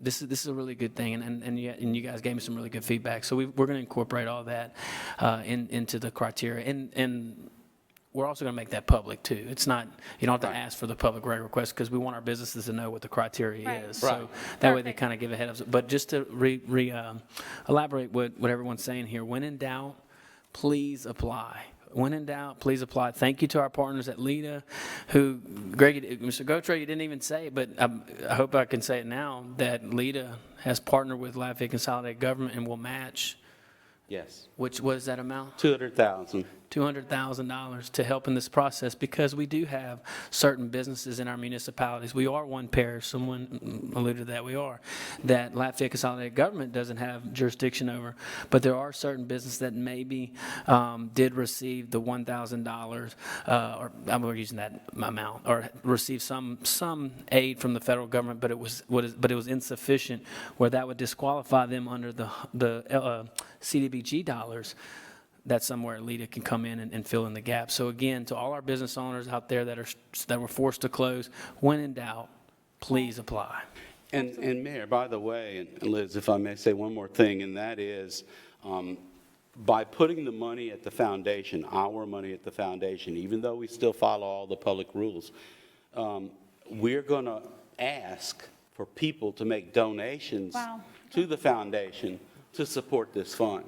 So if there are benefactors out there who would be willing to donate to support it, and they can earmark it because it's private funds, we will have that vehicle in place. Wonderful. Well, thank you, LEDA, for their generosity and that additional match. And I think that's all I have. I know we have a lot coming up, so right now I'm good. Thank you. Okay. Councilwoman Cook, you have the floor. I have a question for you. The application process, you said it possibly could start tomorrow. Well, no, I'm saying that if you want to apply tomorrow, you could call 311.2, and there's also the LEDA number, 593-1400, if you're outside of the 311 area, and you can say that you plan to apply. At that point, we're going to take your name and number down, or email, or whatever way you want to be communicated with, and we're going to respond as soon as the application with the website of where you can locate it. And how long is that process going to last? I mean, were we going to go till we basically give all the money away, or? I mean, Well, I'm not I'm opposed not to in that. charge of the rules on how you're going to give the money away in terms of time, but I understand you have a deadline of December of this year to disperse these funds. And so that's going to be up to community development and you all, I guess, to determine. Let me put it this way. If we don't get enough applications to give all this money away in an appropriate fashion in a very short period of time, hallelujah. Okay? Because people figured it out, and that's what we want anyway, right? But if indeed times get tougher, having this available a little longer period of time might be usable or necessary. And once again, we might be able to find other sources of funds. Well, and I appreciate that. What you're saying, yes, if we don't need it, I guess that would be an amazing thing at That'd be this the point. best. Unfortunately, I think we probably will. And I guess my next concern is, you know, let's say of these 2,800 businesses, I mean, we're not really sure how many of them qualify yet, correct? I mean, these are That's correct. prohibited, but we don't know how many qualify. Well, unfortunately, we've only been able to get statewide statistics that are cumulative for PPP. We don't even have any EIDL data. We'll be waiting on SBA and those folks probably for a while for that. They're going to have to fill out and prove their need on this application. And once again, on the CDBG side, I think I can speak very knowingly here by saying every dollar and cent's got to be accounted for and will be audited. And the same thing goes with ours. It'll be audited, but PPG is like, CDBG is like, you know, if you need $3,542, that's what you're going to get, not a penny more. Okay, yeah, I appreciate that. They're going to be watching it close. I understand there are lots of hoops that you have to, you know, jump through to make sure that you keep these monies. And I guess what I'm getting at is I don't want to lose this funding. And I know that we apply for it and we, you know, ask for it. But if basically the businesses and you know, for whatever reason, maybe we got them all up and running and we don't need the entire $853,000, which if we do at this point, I mean, I'm willing to, again, revisit the amendment that we had as well because of the newfound funds that we found. So, but if for any reason we don't use them all for the businesses that actually can qualify for it, I want to make sure that we still go after this money to use it for something in terms of, you know, COVID-related needs in the community. Before the mayor answers, because it's going to be you all's decision, Right. This is your money. It's never going to leave here. You don't get it until you apply for it and ask for it, and you got to front it. So absolutely, before you would lose money, you absolutely would have some process in place to end this project. And I guess since we have a December deadline, the message when people are applying for this, the businesses, we need to make sure that and again, I guess that would go back to my original question, is it an open-ended so that No. if someone applies for, you know, can we leave it open to where we spend the, you know what I'm saying? If we close it and basically some people didn't get to apply, did they just miss out or can we revisit that? I think I know where you're going, and I appreciate it. I'm on the same mindset as you. What I envision is that we have benchmarks every 2 to 4 weeks. We kind of see where we're at, communicate with the council so that you guys know. But as Mr. Gautreaux mentioned, the money doesn't leave, so it's allocated. We can't just spend it in co-equal branches of government before we appropriate. I have to go back to you. But if just similar to what Director Conway had and Councilwoman Hebert found in the budget, as money was just sitting there, we don't want that to happen. So as we continue with this initiative, and I have a feeling we're not going to have a difficulty dispersing these funds because we're talking about 2,800. It's more than that. When you add the Safe Chop businesses, you think about it, businesses, small business employers, low moderate income that have been forced to close at any time due to an emergency declaration. I'm not a mathematician, but 87% of the 25,000 businesses in the parish. I think we're gonna have an easy time finding those in need to help these particular entities. So remember that, for instance, on 311 calls, this is what we do. This is how we report. This is live. This is live. You can go in and look at it at any time. And we'll be doing that with 311 calls, and we'll expand it to the applications as well. So I'm not sure what y'all are used to, but this is what we do. We track everything. I guess just my concern is that those businesses won't qualify. And I mean, I hope they do. I'm just, I mean, I know that your money from LEDA is a little more far-reaching, but this money comes with some stipulations. And so, I'm hoping that the businesses that need it do apply. So I guess the point is let's make sure that they, and you're doing that. Y'all are getting the word out, but just. We're going to get the word out. We're going to dot our I's, cross our T's, and understand we've worked with CDBG money before. It's just not come through an entitlement city before. The state has a CDBG fund, and we've used it for economic development processes. They cover all that. You've got some brilliant people in community development here that really understand these processes. That's all I have. Thank you, Chairman. Okay. Councilman Carlson. Thank you, Mr. Chair. And this isn't necessarily directed towards you, Mr. Grotter. We've spoken a few times over the last few days, and you've answered all of my questions. But I've spent the last 15 years working in ministry, serving people who are homeless and impoverished. And my heart genuinely goes out to those people who are struggling right now, who find themselves in dire circumstances due to COVID-19. But with this limited one-time money, this is not enough money to fund a homeless program that's going to have, in my opinion, long-term substantial impact on the community. This is limited one-time money, very limited reach. In my opinion, as I look at this, we have two options. One is we give this, we spend this today towards lights, homelessness, that sort of thing, and it can fund a temporary solution for the next couple of months, but we're going to find ourselves back in the same position we are today, except it's going to be worse because we're going to have businesses that have closed. Or option two is we dedicate this money to businesses who, no fault of their own, were forced to close, who had no other help, and we ensure that those businesses survive so that people who are in dire circumstances today have jobs to go back to in the future. It was said earlier, I'm not sure who said it, that if people don't pay their light bill, they may be evicted, and that might be true. But I guarantee you that if people will be kicked out of their home if they lose their job and they don't pay their rent.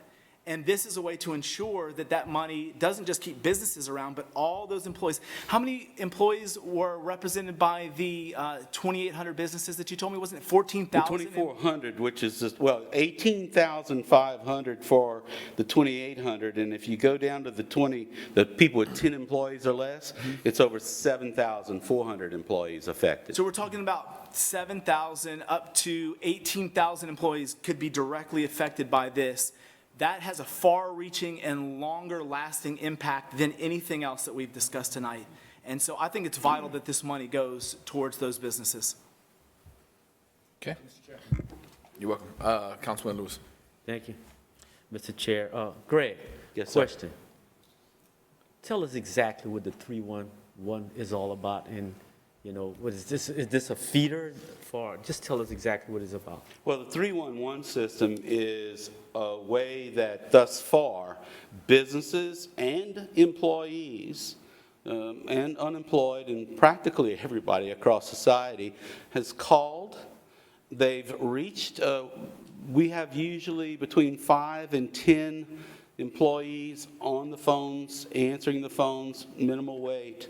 Between 10 and 2, we try to answer their questions about whether, at first it was about PPP and EIDL, it was about unemployment. We drew and made some pretty nice charts. We vetted information. We put out 100 and something social media posts and a lot of overall media things. And all that comes from the 311 calls because we're able to read what people are interested in and what they want. We also recorded, not in terms of voice, but recorded the information for every call. So we know who called in, we know who got masks, we know who does safe search. All that has happened through the 311 system. So what we're saying here, when we were presented with the opportunity to be part of this program, we gladly, my board and executive committee were excited about the idea of participating and filling a unique niche. And we decided that our combined resources, the very in-depthly educated people at community development, and our bright people at LEDA, and believe me, it's amazing what they can do and what they can put together in that amount of time. They will be able to receive calls about this forgivable loan or grant application, and they will be able to walk people through it. They'll be able to direct them as they've done before. We'll probably put a few films together, as we have before with our allies at 1A, our allies in DDA, you name them. We're going to put some things together on how to fill these out.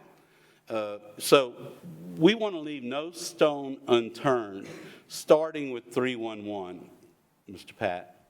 Yeah, I heard.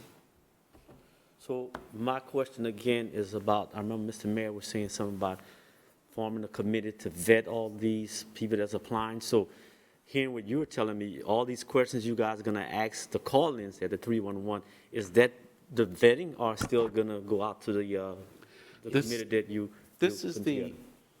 this is the pre-screening part, where they will be able to fill out their application and send it. And we've actually got 2 or 3 or 4 people trained. We hired a couple of bright interns. And we are going to do pre-screening. If something needs something additional, we kick it back to them. We go back to those, we call them and say, this is missing. And then it goes, after pre-screening, they're going to be put into piles, so to speak, and it's going to go to the committee that's going to suggest to you who should be able, who deserves the grant and how much. And, Mr. Chair, I'll just add to that, and thank you, Mr. Cotro. The 311 is also a tool to help and assist. As we mentioned earlier, we're going to create a website for people to apply once we have the criteria established. And again, I want to reemphasize that both councils, I'm going to invite representation on the committee if time permits. I know everybody's busy. But this 311 tool, it can be seen as the first step. And for our citizens out there and our businesses that this will affect, if you are technologically handicapped or challenged, LEDA has assigned, I think, 3 or 4 computers socially distanced, and are going to make sure that we do everything that we can to help our people apply for this much needed relief. Okay, you good? All right. Councilman Rubin. How you doing, sir? Good, how are you, sir? I'm all right. My question is, in regards to applications. In regards to application, who qualifies? You're saying that you can't have received federal funding. Do we have a system in place to see who has qualified? Because if we have that in place, we can almost take that 2,000 and dwindle that down already to say, well, we only have X amount of people that has got PPE. So now we can say, we can go back to that split if necessary, because we already know. He's going to have to help me answer this. I think you just threw a life preserver out there. Yeah. Let me say that right now, when we reiterate, there is no list of who has received PPP or EIDL. Does not exist for our access. It is somewhere in the SBA cloud. And so that list, I assume, will come down eventually. But in the meantime, you're going to have to sign an affidavit. You're going to have to say that you didn't receive it. Every dollar that goes through CDBG is auditable, and I promise you, they will find. Can it be auditable, or will it be? Is. Oh, is. Okay. And everything that comes to our office is auditable, so my staff will be monitoring to make sure they check every nook and cranny to make sure. We can't guarantee that someone may deceive us or try to get through, but there's a process to handle that on the back end. But just like they have a system in place, we're monitored by the federal government, state, everything. So, and my staff has been doing this for a long time, so they'll make sure by the time those applications get through, they've been looked at and searched through on multiple. But it would be nice if we had that in place. That way we can kind of narrow it down to how many businesses that we really need to address. You know, it's just something that we need to think about. The information simply isn't available. The committee will have the director of the Small Business Development Center, who did the films that were watched over 28,000 times, 43-minute film, showing people how to fill out applications for PPP, et cetera. They will know a lot about this process. She will understand. In the minute that, Heidi Malone, in the minute that that information is available, I promise you we'll be checking against it. You cannot, I'll quote a famous senator who was on television a while back, you cannot prevent people from trying to deceive the system, but that is, we do not sink to the lowest among us, we rise to the highest among us, and we are going to do this appropriately, and I promise you, if a few want to slip through, they'll be found in the end. Do you think that the monies we have right now will help the business problem we have right now? Do you think that's enough money? Oh, no. I think that where we are in terms of the future, we just don't know. There's going to be a lot of money that the federal government is putting into our society. The question is, what economic impact will that money have? How many businesses may it help survive? We don't know the impact there. But I know that if we can help a couple of hundred businesses survive and prosper, then I'm hoping they'll, pay it forward and we'll continue with whatever might come down the line. I think it's the same as, housing or any other situation. We don't know the extent today of the damage, and we don't know the extent today of the impact of what might come down from the federal government.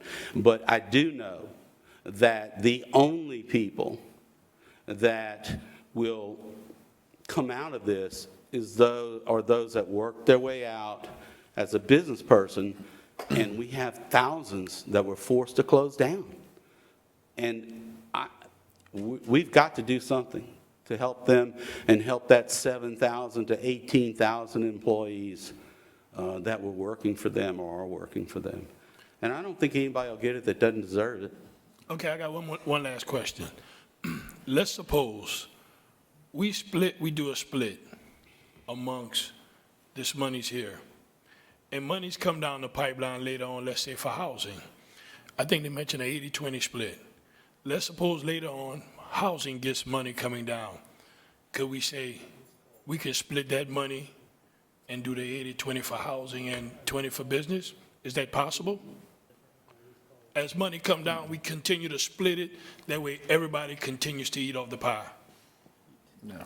That would greatly depend on the types of funding and the restrictions and guidelines from HUD. There's just no way to guarantee that. There's no way of knowing because there's so many regulations and so many guidelines. Who it's coming from and what the requirements will be. Well, you see what I mean? I'm just trying to make sure everybody eat, man.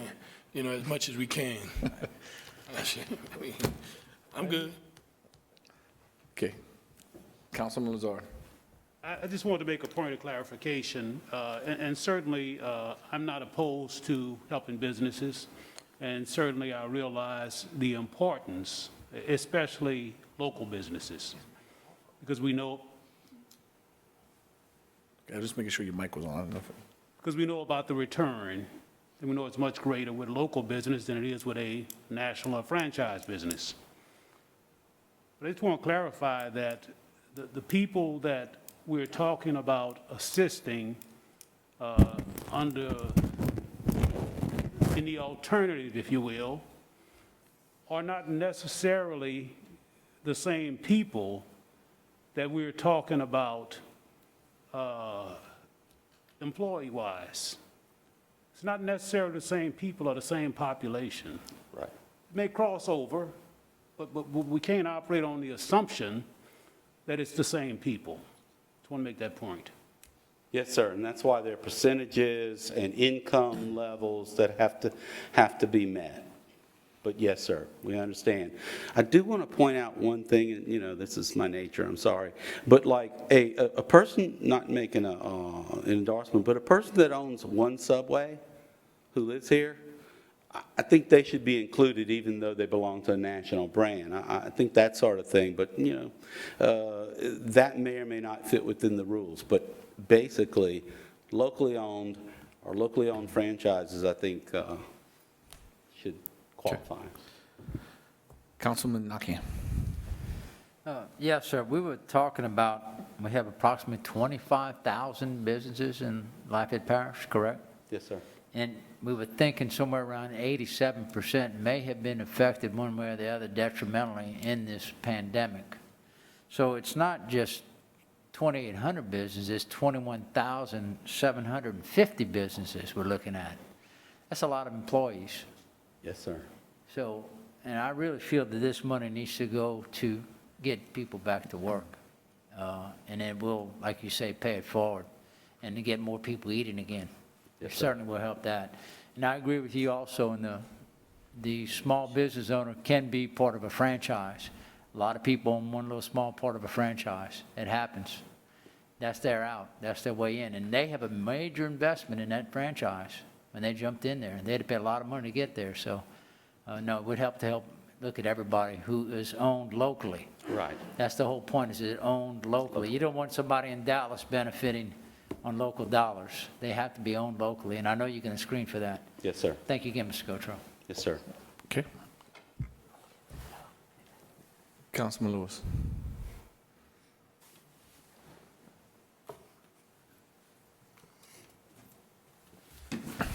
Thank you. Mr. Carlos Harmon, can you come up, please? Thank you, Greg, I appreciate it. Thank you, sir. And Hollis, thank you. Thank you, gentlemen, ladies. Greg, hold on a second after Carlos. I'm gonna wrap it up. Yeah, you might want to take your, yeah.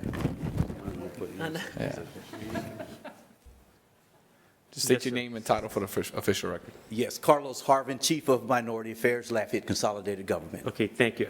That's why I call you. I just want to know, and tell the public, listening, people here also, how will you accomplish, or exactly what is your task, and how will you accomplish your goals, being that you have that position to reach out to the minorities? Yes, I've got a statement as part of the Mayor President's presentation, so I'd be glad it's going to cover some of what you're asking. So Up to the mayor if he wants to. if that's okay. With the permission of the councils, I think it might be beneficial, if you don't mind. Yeah, I just. It is part of our presentation, Yeah. though. Okay. I think it's good. I want to stay on track and get, I we assure got 20 people that need to speak and it's 5 minutes apiece. Oh, yes. It's 20. So I do know what Bishop Harvin is prepared to address, and it will supplement some of the information for the council's review and consideration. So Thank you, Mayor President. thank you. And Ms. Veronica Williams is passing out a copy for your review that will go into the record. My name, as I stated, is Carlos Harvin, Chief of Minority Affairs for LCG. And I was wearing my mask, which says, "One Parish." And this is what our Mayor President ran on. That was his platform. And the fact that a position has been created for minority affairs is a fulfillment of that promise, that we are, whether we're in Broussard, Carencro, Doosan, Lafayette, Youngsville, Scott, Milton, thank you, Lafayette, we are one parish. So we are very concerned about our homeless population, our housing needs. We are very concerned about our businesses. And in putting our presentation together, our Mayor President shared how he can relate as a business owner, small business owner. Before joining the team with LCG, I was building a financial services business. And many of you can relate to that as well. So we want to talk about the fact that business owners are dreamers, they're risk takers. They step out into the unknown because they have a desire, a fire burning in their heart to make a difference and to achieve financial independence. And I think everything that we do to feed that is going to take Lafayette Parish and take us to a much higher level. I couldn't help but think of my barber in the Northgate Mall. I'm gonna give him a shout out, Corey Francis at Quality Cuts. I got a couple of bald spots because I tried to do it myself. I'm not a good barber as good as my barber is. And my wife, she often goes to a caterer and her hairdresser who they were forced to close. So what we want to do is just let you know how important this ordinance is. When news got out about tonight's council meeting, my phone blew up. And there are calls I have not returned. There are emails I have not sent just because I could not keep up with the demand. Our small businesses are hurting because of the coronavirus, and many of them are just hanging on by a thread. I'm here to speak about how low and moderate income business owners who have struggled, hustled, and given everything they have just to stay afloat. These business owners are African American, they are white, they are Latino, they are Asian, and they are from other ethnic groups in our parish.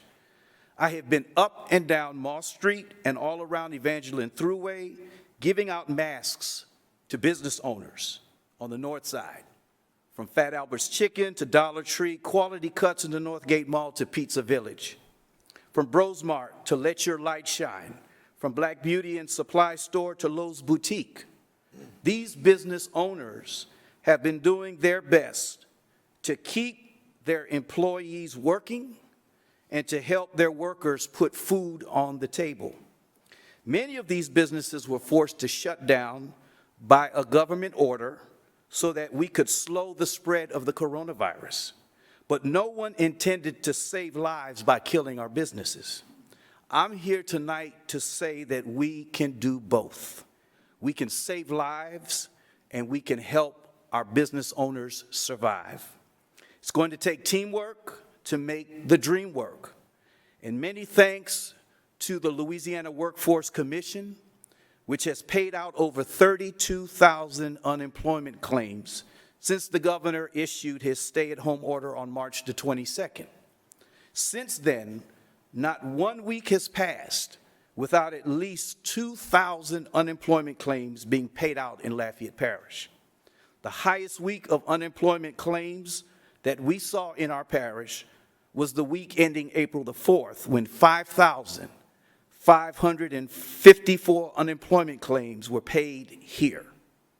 These unemployment claims were increased to at least $600 a week or $2,400 a month, which allowed thousands of families to put food on their tables and to keep a roof over their heads. While many more people are struggling with their housing needs, we are encouraged that Judge Saloom will be working through Lafayette City Court with landlord-tenant court to try and limit the number of families who get evicted while they negotiate payment plans with their landlords.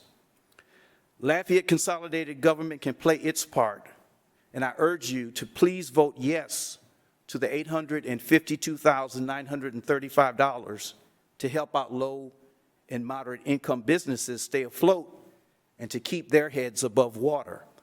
By working together, we want to see all of our residents place their feet on solid ground. Thank you. Glad to answer any questions that you have at this time. Okay. Ms. Cook, you have the floor. Actually, I don't have any questions, and I appreciate your presentation and everything you're doing, and I want to move on with, after a little sidebar with my co-worker there, we are going to pull our amendment based on the newfound funding that we, maybe will use for this, and we will be probably addressing that in the next meeting in terms of an ordinance of some sort to make sure that we will allocate that to those particular agencies and needs that we originally were trying to do with this, 20% of the funding. So I think that at this point, I think we're just going to pull it. Okay. So that's where we are right now. And will the parish council pull their amendment? The motion and the second was by John Gilbo and John Carlson. Okay. Yes, I pull it. Okay, thank you. All right. Do you need the city to remove their? That's when Nanette, they just removed record, it. you got Yes, it? sir. I Okay. got it for the So record. the amendment originally that was proposed has been removed. Okay? Yeah. I would like, Veronica, I'd like to have a meeting scheduled as soon as possible with the mayor, with Hollis, myself, and Councilwoman Cook. And of course, I invite any parish councilman who wants to attend, is whenever we are going, our intention is to, and the reason why we are pulling it is because of this money, grant money from community development. My intention is to take the money that is currently in the budget and move that to COVID relief specifically. Hollis, you and I already talked about that. We already have emails going out right now. But I'd like to set a meeting up with the people mentioned as soon as possible to get that on the next possible agenda. Thank you. Okay. Thank you, Ms. Howell. Thank you. In closing, there was a question that was asked to me. Maybe Greg Whitley, you can verify, or the mayor. I support this 100%. That's not where I'm for all the right reasons, right? the intent behind it is exactly what I support. Just need to reiterate the fact that let's just make sure we dot our i's and cross our t's and make it a transparent process. I really don't want to have businesses that have already collected numerous amount of money keep collecting while mom and pop have gotten nothing, and then the money's gone and we find out later. I want to be transparent with that. I support the process. I believe in business. The other part, we talk in business, but I have to stand up for my fellow musicians. There are some musicians that are strictly, all they do is perform, okay? It's important for me to get the word out to my musicians. It's not that I want any, you ain't gonna catch my name on an application, okay? Mainly for the main reason that, look, I love to play music, but I am in the medical field and I do this here. But there are some fellow musicians, and I don't have a problem saying it, the Chubby Carriers of the world, Steve Rileys of the world, and their band members and musicians. At some point, what would be the process if you are a full-time musician, but the musician doesn't have his own LLC, he is 1099 from a band name. Right. When he goes to fill that application, I consider him a small business, because if he's not performing, he's not entertaining, and he's a drummer or he's a fiddle player or he's whatever it may be, it don't have to be Cajun Zydeco, it can be R&B, it could be country. I'm just talking as a whole on the art side of things.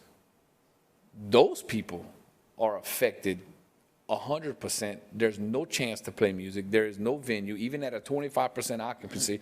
The clubs don't have enough people in there, or the restaurants don't have enough people. So because we don't have occupational license and we don't have a lot of things to register stuff, a musician that is 100% music does not show any other income. He don't have a lawnmower business. He doesn't cut hair on the side, doesn't have an instrument shop, or he's an accordion maker. He simply gets paid X amount a year. Now, grant you, if he's a musician making just cash and he's not reporting it, that's off the table, right? Right, because you need to be able to show. 2019 tax returns are going to be required, and I'll also say sole proprietors fit into this category just fine. 1099, it all works. It all works, okay. So if I got musicians out there, I need to let them know. Send them on. Send them on down the line, okay.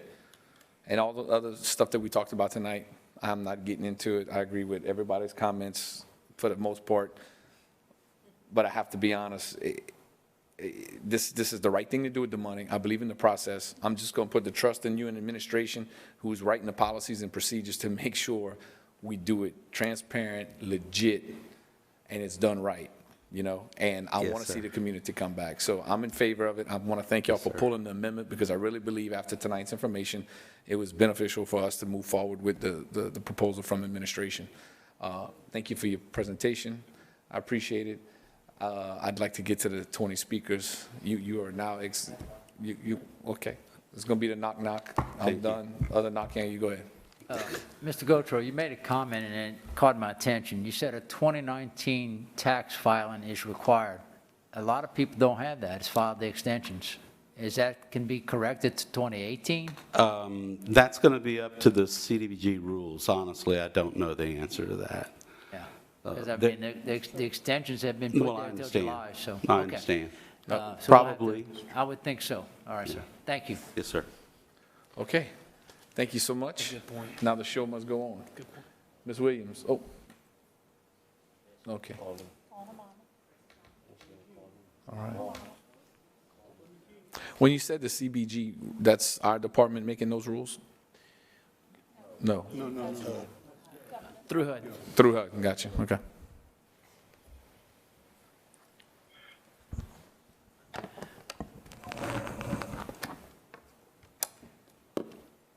The next speaker, the first speaker of the evening, we had Desiree Roberts, who had called in earlier to speak. I just tried her, she did not answer. On the phone, citizen ready to speak is Chris Song. Chris, you may begin speaking. Hi guys, how we doing today? Good. Okay, I was just, I own a Seawood Barbershop downtown on Jefferson Street. And we just want to kind of just show our concerns. We were kind of affected by this. We closed on March 20th with the governor's request. And we went through all the different things of health. We didn't see any kind of assistance or any kind of relief. And we were just trying to figure out a way to bounce back from it with our rent. We did some kind of a shirt fundraising just to kind of, cover that. But we're really in some need of some assistance if it's available, because from what we were told to what we have now, we definitely haven't seen it. So we're just curious as to what we can do and what kind of help we can get from you guys. And that's pretty much it. All right, thank you. If you're a hairstylist, if you're own a salon, you're 1099, all of that all applies. It all falls in the same category of everything else that we've talked about tonight. So yes, you definitely have an opportunity to go through the process and fill out the application. And, so we definitely including you guys. Okay, well, man, appreciate y'all helping, y'all hard work. All right, thank you. Thank you, Mr. Have a good Song. evening. Next speaker. Mr. Chair, in the essence of saving time, I will go now to someone who's in the audience to speak, and then I'll get the next person on the phone while they're speaking. Melinda Taylor, are you still here? Yeah, I definitely Melinda Taylor. I definitely would like to take care of the people that have been waiting on this long conversation, for sure.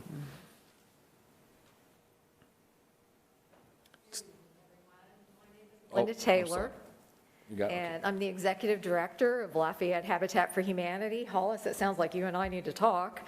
And also, I'm actually wearing a couple of other hats tonight. In addition to that one, I am the co-chair of the Acadiana Housing Alliance and also the chair of the Acadiana VOAD, the Volunteer Organizations Active in Disaster. And it's been amazing to see the way this community is pulled together to support people who are really struggling across the board right now. And I just have a couple of points I'd like to make tonight. The first one is that you maybe flip the script a little bit on this ordinance.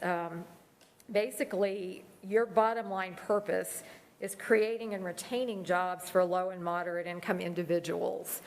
And I would submit to you that one of the best ways you can do that is by using this funding to support rental and utility assistance to keep people stable in their homes so that they can go to work, and if they're struggling with employment, so that they can stay stable in their housing and find a job. People falling into homelessness and losing the roof and the pillow and the blanket that everybody needs to just maintain a basic degree of stability can create tremendous disruptions to the small businesses here. So I would say this is kind of a chicken or egg discussion in a way, and I fully understand your desire and commitment to helping small businesses. I think this is a way to do it, actually, and it's a bright line accepted use of this funding by HUD. I want to say, just a little ironically, I guess, that I was looking at a webinar online the other day. The Enterprise Community Foundation had a webinar with the actual Assistant Secretary of HUD who signed our award letter, Mr. Gibbs. And he himself led off his comments with a discussion about the need to carefully avoid duplication of benefits. And I want to submit to you that consider well how you set this program up if you're going to be using it to assist businesses, because everybody's kind of harking back to the assistance that businesses may have gotten from other streams of CARES Act funding through the SBA. But you need to look forward too, and anybody who's been involved in disaster response knows all of the difficulties that happen when there's assistance from various federal departments and you get crossways and caught up in that. So I want to encourage you to consider the fact that you may well be setting up some unintended consequences for the recipients of these funds vis-a-vis future assistance from other streams of revenue through the SBA. And Congress is still appropriating money for assistance to businesses. There's actually $310 billion that was added to the SBA assistance on April the 28th. So that money is still available, and really it's important to provide technical assistance to folks to access that as small businesses. But again, I want to encourage you not to make this an either-or conversation. As Hollis said earlier, try to make this a both-and conversation. How can we all work together on this? Because to support those folks who are struggling with their utilities and paying their rent right now is to stabilize small businesses, and landlords are among those small businesses who are suffering right now, and rental assistance is going to help stabilize them. So again, I'm open for any questions that you might have, but wearing all those hats, I would strongly encourage you to consider using this money for the intended purpose that HUD has designated it for, which is housing assistance. So, thank you. Councilman Lazar. So you're saying that the door isn't closed for small businesses to potentially No. obtain assistance? You know, we don't really know what the future holds at this point. There's another round of assistance contemplated, a fourth round through Congress. And that funding, you know, some of it is proposed for housing assistance. The bill that went past the House is not going to pass in its current form or anything like it. But there are future assistance to business funds contemplated, and they likely will come through the SBA. And any of you, you know, with disaster assistance experience know how people got crosswise taking an SBA loan and then later finding out they were eligible for a much more substantial grant that became available, and, you know, ended up having all kinds of contortions they had to go through to get the assistance that they needed and to not be obligated to take the loan. Okay. So, you know, that's something I would, sorry, I'm really not good with this mask thing, but I would encourage you to really consider carefully and seek guidance from, you know, from HUD field staff on. Okay. That's it. All right, thank you, sir. Next speaker, please. So, Mr. Chair, you want to take all the in-person sign-ins? Absolutely, Okay. they've been here waiting diligent. I mean, I'm not saying that Yes. the people on the call are not, but I mean, just their time. Yes, sir. Robert Dalford.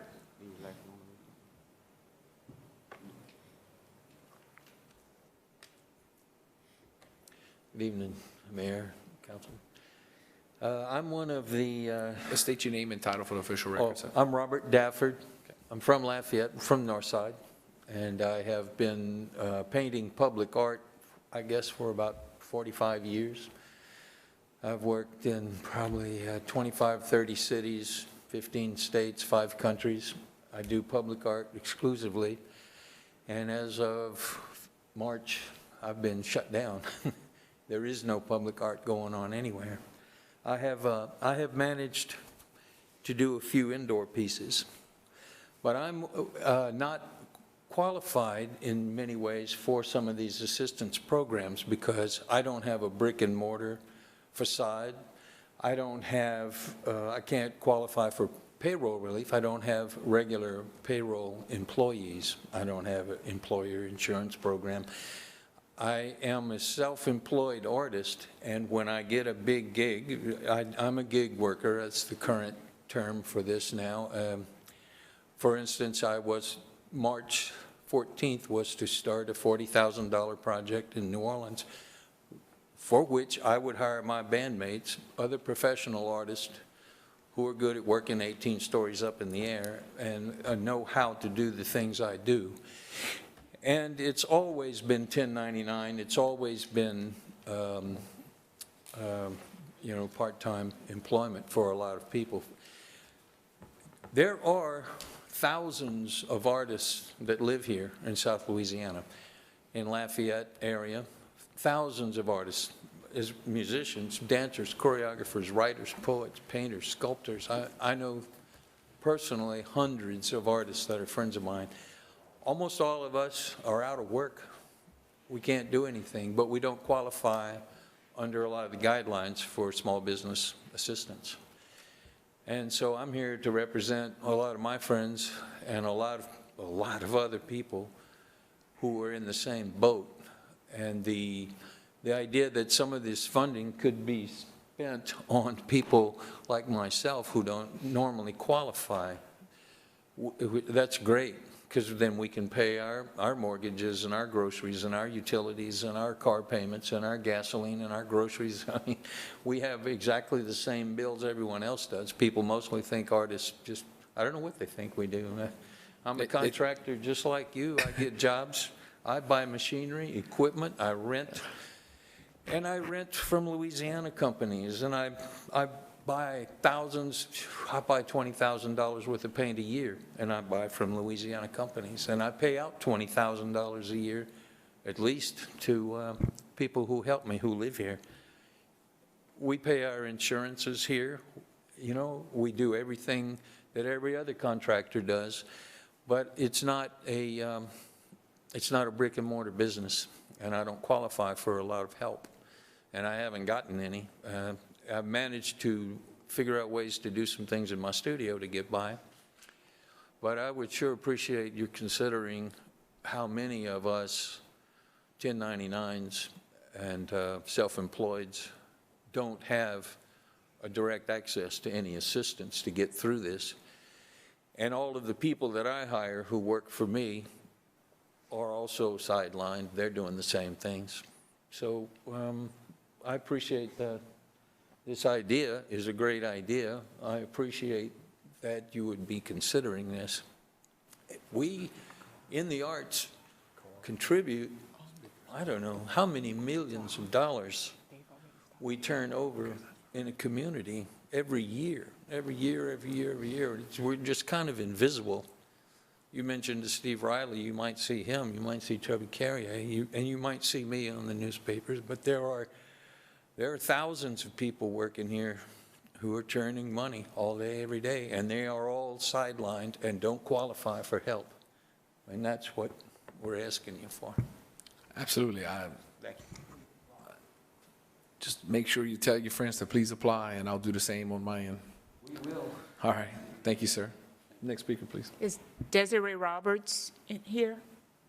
Oh, she was the first one I had called on the list, so she covered both of her bases. She called in to put her name on the list, and she's here. She sat here. So it's Desiree Roberts. Hi. I was worried that I wouldn't be able to get in with the capacity. Desiree, could you pull the mic down just a bit? So, thank you. I own a spa here in Lafayette that I purchased in November. We have been open since 1987. We have a staff of 12 massage therapists, 2 estheticians, 5 cosmetologists, and 3 desk staff who have all been unable to work since March 16th. I would like to address some of the hardships that my employees are facing along with many others in my industry. Some of our employees have had difficulties receiving unemployment in a timely manner, and some have been unable to receive unemployment at all. Due to these circumstances, those affected have been unable to pay rent, utilities, other daily expenses on time, and some of them have been unable to pay these expenses altogether. Once mandates are lifted, these employees will still only be able to work very limited hours due to the restrictions on capacity within each business. Our employees' incomes are commission-based, as are most who work in our industry. As such, a limited opening is expected to have detrimental effects on their abilities to provide for themselves and their families. Our employees will be also dealing with elevated child care costs due to the high-risk family members who may no longer be able to provide child care assistance because they fall in a category of high risk for COVID-19 and need to self-isolate from possible exposure. Secondly, I would like to speak about some of the difficulties we are facing as small business owners in the health, wellness, and beauty industry because of the closures and restrictions. As of today, my spa is still closed. By law, unable to operate while overhead costs such as rent, utilities, professional operating fees, and insurance, and certain operating expenses are still accumulating. Some can open, but only under very strict limitations. Upon reopening, these are some employees who will be required to 100% compensate their employees while only being able to operate at 25% capacity. We are also dealing with added costs of extra PPE for our staff due to close proximity with which they work directly with the public. Many business owners like myself within the health and wellness business industry have been unable to apply for, and do not qualify for most government assistance. According to the most recent statistics provided by the U.S. Bureau of Labor, Louisiana currently employs 670 massage therapists, 650 estheticians, and 1,300 nail technicians. Those professionals earn, on average, a wage of $28,000 respectively. Additionally, an overwhelming majority of these professionals are women. Massage therapists, 98%, estheticians, 96%. I know that's long, and I'm so sorry to take up a lot of y'all time, but we are struggling. We are trying anything and everything we can do to get some sort of lifeline to be there whenever we are allowed to open under these phases. Anything that you guys can offer us, any help that we can get would be greatly appreciated. Again, I thank you for y'all time. Thank you. Thank you very much. Next speaker, Troy Wayman.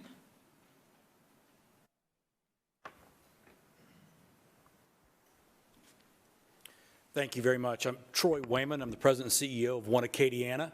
And between Greg and I, we have nearly 60 years of economic development experience, 58. He was responsible for 30 of that. Let the record reflect that I'm younger than him. And like Greg said, I've never seen anything quite like this. You know, Greg kind of represents the public side of things, and we represent the private side of things. We're privately funded by businesses. We represent nearly 1,000 members and investors, mostly in Lafayette. We serve as the Lafayette Chamber of Commerce and a regional economic development entity. What we found through this crisis is we had to pivot the way that we find ways to bring value to our members, investors, and partners. We found that businesses are hungry for information. They're hungry for help.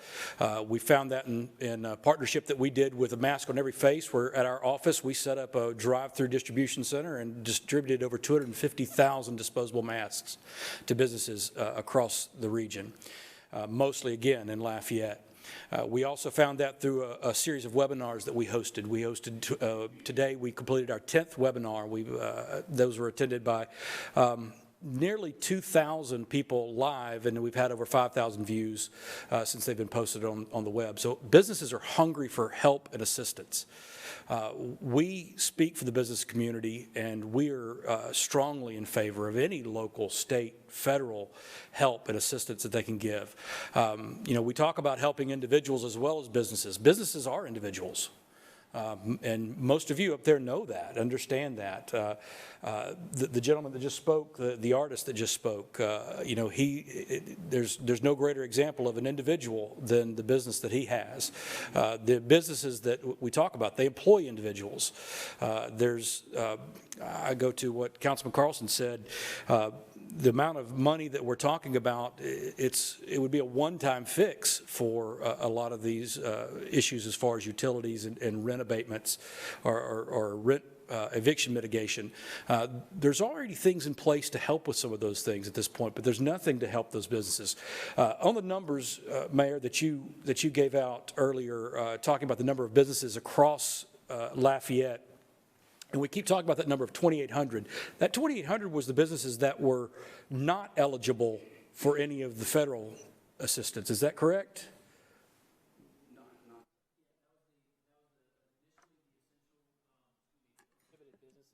If you add the Safe Shop businesses in, you're looking about 20, we just did the calculation. 21, over 21,000 businesses. Well, so in any number of those that weren't able to receive, and I agree, there's no reason, and we shouldn't allow any double dipping, and I think that there'll be things put in place to prevent that.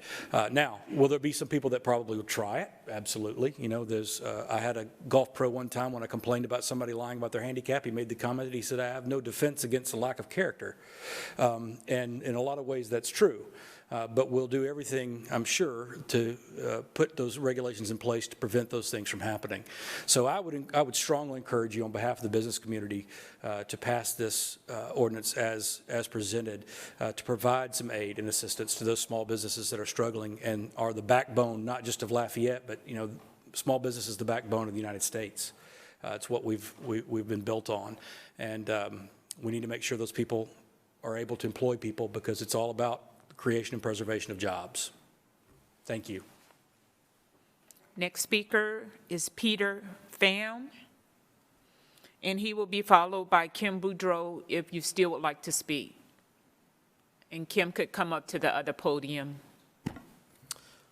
Mayor President, council members, I am Peter Pham. I am the Asian Chamber of Commerce of Acadiana president and founder. When we started this organization 4 years ago, we said that the biggest hurdle was to bring and integrate the Asian communities to Lafayette, to make it as one, as a whole. If you don't know much about Asian communities, it's a very proud people. So being proud people, they also like to isolate themselves and take care of their own community first. They never thought of it as a Lafayette community, they thought of it as Asian community. That's who they could care first. So the hurdle that we had was to try to integrate that and try to break that mindset saying, look, it's important to come and be part of a whole, a bigger community versus just a small community. That was a platform that we started on. And that was our mission, to bring into the fold the Asian community, Asian businesses, for Asian businesses to work with other businesses, not just Asian businesses. And so that is what we still believe in. Now that we come to this point where they have to shut down, not fault of their own of any sort, facing potentially bankruptcy and closing their businesses, not fault of anybody's fault. Nobody expected this pandemic to happen. Now on this platform, I'm showing them that, listen, the Lafayette as a community can take care of each other. Don't make me wrong. That is what I'm going to be standing on. Asking y'all to help out and show that you can help all communities, including their own. They're very proud people. They may not look at it and say, well, I'm not educated. There's a language barrier. I don't know much about the finance or how this government all works in supporting them. They don't. What they do know is they're very proud people and they use their two hands to work hard in starting something from scratch and built something on their own, such as their small business. And that's where they are now. And now to tell them that, hey, sorry, it just happens, that you're gonna have to close down forever. They've never faced homelessness like this before until now. And when they want to rely on their community, which I've been standing on this whole time, just don't make me a liar. That's what I'm asking. I brought them here to this point, and now I need you to show them that you can take them the rest of the way. Any help would be better than nothing. I think inaction is probably horrific. And so I think we have an opportunity to show them, and that's what I'm standing for. Now listen, if any business failed on their own because they mismanaged their finance, they just didn't plan correctly, I will help them, but I wouldn't fight for them. For once, I'm going to say that I'm going to fight for them now because it's not their fault. It isn't.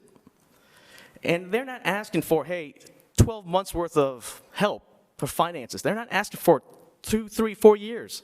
They're just asking for the time that they've lost to stay afloat. Because once they get back on their feet, they're going to resume their small business and continue on their own 2 feet, which they've been doing before the pandemic. And that's all we're asking for. We're not asking for a handout for the rest of their lives. They don't want to ask for a handout for the rest of their lives because they're very proud people. So I, being a first-generation American, being born here, my brother and sister and my parents weren't born here, but they came here realizing that an American dream is what you put into it, and that's what they've done. And being a product of my parents, very proud son, seeing that and what they've done, I want to help out and do the rest for all these other businesses that are facing the same issue. So I appreciate the time. I see that y'all have a lot of work ahead of yourselves, and I appreciate it very much. Thank you. Next speaker, Kim Boudreau, followed by Leigh Rochelle. You could come up to the next podium. Hi. Thank y'all for giving us this opportunity to speak about the various aspects. My name's Kim Boudreau. I'm the CEO of Catholic Charities of Acadiana. And I just wanted to say that I think that tonight's presentations by the various speakers has really highlighted the interconnectivity of housing and businesses, and that if our people are falling through the cracks and not qualifying for this SBA assistance that jeopardizes their stability in their housing. In the last 2 months, I know that I shared with y'all that we've had a 58% increase in homelessness in Lafayette. Okay, we have never seen these numbers before. This is our community. These are our people. And we have had over 300 people fall into homelessness in the last 2 months, 111 children. The police have brought them forward and found them living in cars in Lafayette. And we have a serious problem. We haven't even started evictions yet. And so if people are faced with the situation of trying to figure out how they're going to pay their rent to prevent these evictions and to prevent the utility disconnections, we're in a serious crisis, regardless of what decisions made today, whether we get $200,000 to help with the housing crisis, you know, at a later date, or whether that never happens, or whether we get all of this money. We have a housing crisis and we have a business crisis. We want the community to have successful businesses. Our nonprofit community depends upon a successful economy and a successful business community. I will never speak out against the business community because they're the ones that help our organizations with the support that we need. Many of y'all on this council and many people that are speaking tonight on behalf of the business community are the very people that help support the programs that we run. And so I feel like y'all understand how difficult the situation is.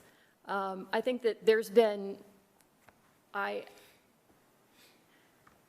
just want, you know, there's a lot of numbers being thrown out at the money that's been available to nonprofits, or that there's all this money that's been available to housing, that we come and apply for all the money that we can. I'm not going to apologize for that.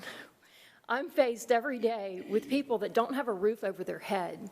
And I take in people in our shelter no matter what, because I don't want people to die on the streets.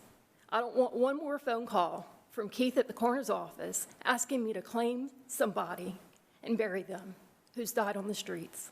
I've buried over 400 people in downtown Lafayette. I don't want to bury anybody else that's died downtown up on the streets. So I stopped saying no, and I took everybody in. And so the night that we had to shift our operations downtown Lafayette, I had 50 beds full of people, and I had 50 people sleeping on my floor. We couldn't do that anymore. This is no longer sustainable. I won't be able to do that again. So we're going to have a homeless crisis. Today we have about 750 homeless people in Acadiana. That's up 300 people in the last 2 months. We have 80 homeless shelter beds in Lafayette. You do the math. So regardless of any decision made today, we have a crisis in our midst. This is going to impact our community, not only today, but for years to come. I don't know where the resources are going to come to address this issue. I don't know where the resources are going to come to address the business crisis that we have. Many of the stories that are being told tonight by the business owners that didn't qualify for unemployment, didn't qualify for the payroll protection program, these are the phone calls we've been getting. Since this began, we get 60 phone calls a day for people, just like these stories that I'm hearing today, saying, I don't qualify for anything. What do I do? And at the end of the day, if you didn't qualify for SBA, I question whether or not you're going to be qualifying under CDBG. I just got audited by HUD through LCG for money that we got through CDBG in 1992. So yes, it's a difficult program to work with. And if you didn't qualify under SBA, I really question whether or not you're going to qualify under CDBG, because it's going to be a much more stringent program with requirements. I want everybody to remain housed. I want everybody to stay in business. But we're all going to be hurting for some time. So thank you. Okay, next speaker, please. Leigh Rochelle, followed by Samuel Oliver.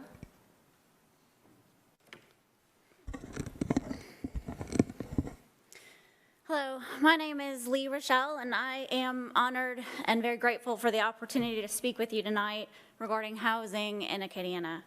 I've worked in nonprofits, primarily those focused on housing solutions in Acadiana, for the past 15 years. Currently, I'm the executive director of the Acadiana Regional Coalition on Homelessness and Housing, ARCH. I'm the co-chair of the Acadiana Housing Alliance and the chair of the Housing Subcommittee of Acadiana volunteer organizations active in disasters. To be clear from the start, I want to stress that ARCH is not at this time requesting any funding from CDBG CV funds. I am speaking in opposition to the proposed use of those funds for businesses in favor of utilizing those funds to provide direct housing relief. I've devoted my professional career to advocating for safe, decent, and affordable housing because I know that housing is the cornerstone that holds together every other aspect of our lives. Outcomes in education, employment, healthcare are all negatively impacted when a family does not have stable housing. Teachers can share stories of the difficulty of educating children whose housing isn't stable. Employees without stable housing have a struggle to maintain employment. And we have seen during this pandemic how crucial housing is for the ability to stay home and access sanitation for our health outcomes. During disasters, when faced with hurricanes, floods, and tornadoes, we know that the first thing a community must work to stabilize is safe shelter and housing for all of its citizens. We call on teams of volunteers to help us quickly repair and rebuild housing after floods because we know that until families have access to decent housing again, nothing is going to return to normal. Without safe shelter or housing, individuals and families simply cannot recover from disasters. It is the precursor before recovery, and it must be prioritized before we can look at getting back to normal. And make no mistake about it, Lafayette is facing a housing crisis right now. The disaster didn't cause damage to housing, but it has already caused households to lose their homes. In the past month and a half, Lafayette has seen a 50% increase in homelessness. We've not yet seen hundreds of families evicted from their homes because the eviction protections are in place for a bit more time. But pretending that there is no housing crisis just because we haven't seen those evictions yet is a bit like pretending there's no damage before a hurricane even comes on shore. We know that there's over 4,000 customers with LUS struggling to pay their utilities. If only 400 or 1/10 of those households also need rent or utility assistance for 1 to 2 months, it's going to require all $852,000 of those dollars to meet that. It's just math. The COVID disaster is new in many ways, but the prioritization that we must give to housing is not new. The most effective and efficient way to provide this relief directly is through rent and utility assistance payments for those who are facing possible eviction. The proposed consolidated plan amendment stated that $852,000 would be divided among approximately 300 businesses that employ low to moderate income employees. That averages about $2,800 per business. So let's imagine that an employee of one of those businesses takes home $600 a week in wages. If the micro grant for $2,800, then that business has 5 employees. That micro grant is not enough to cover 1 week of payroll for those employees.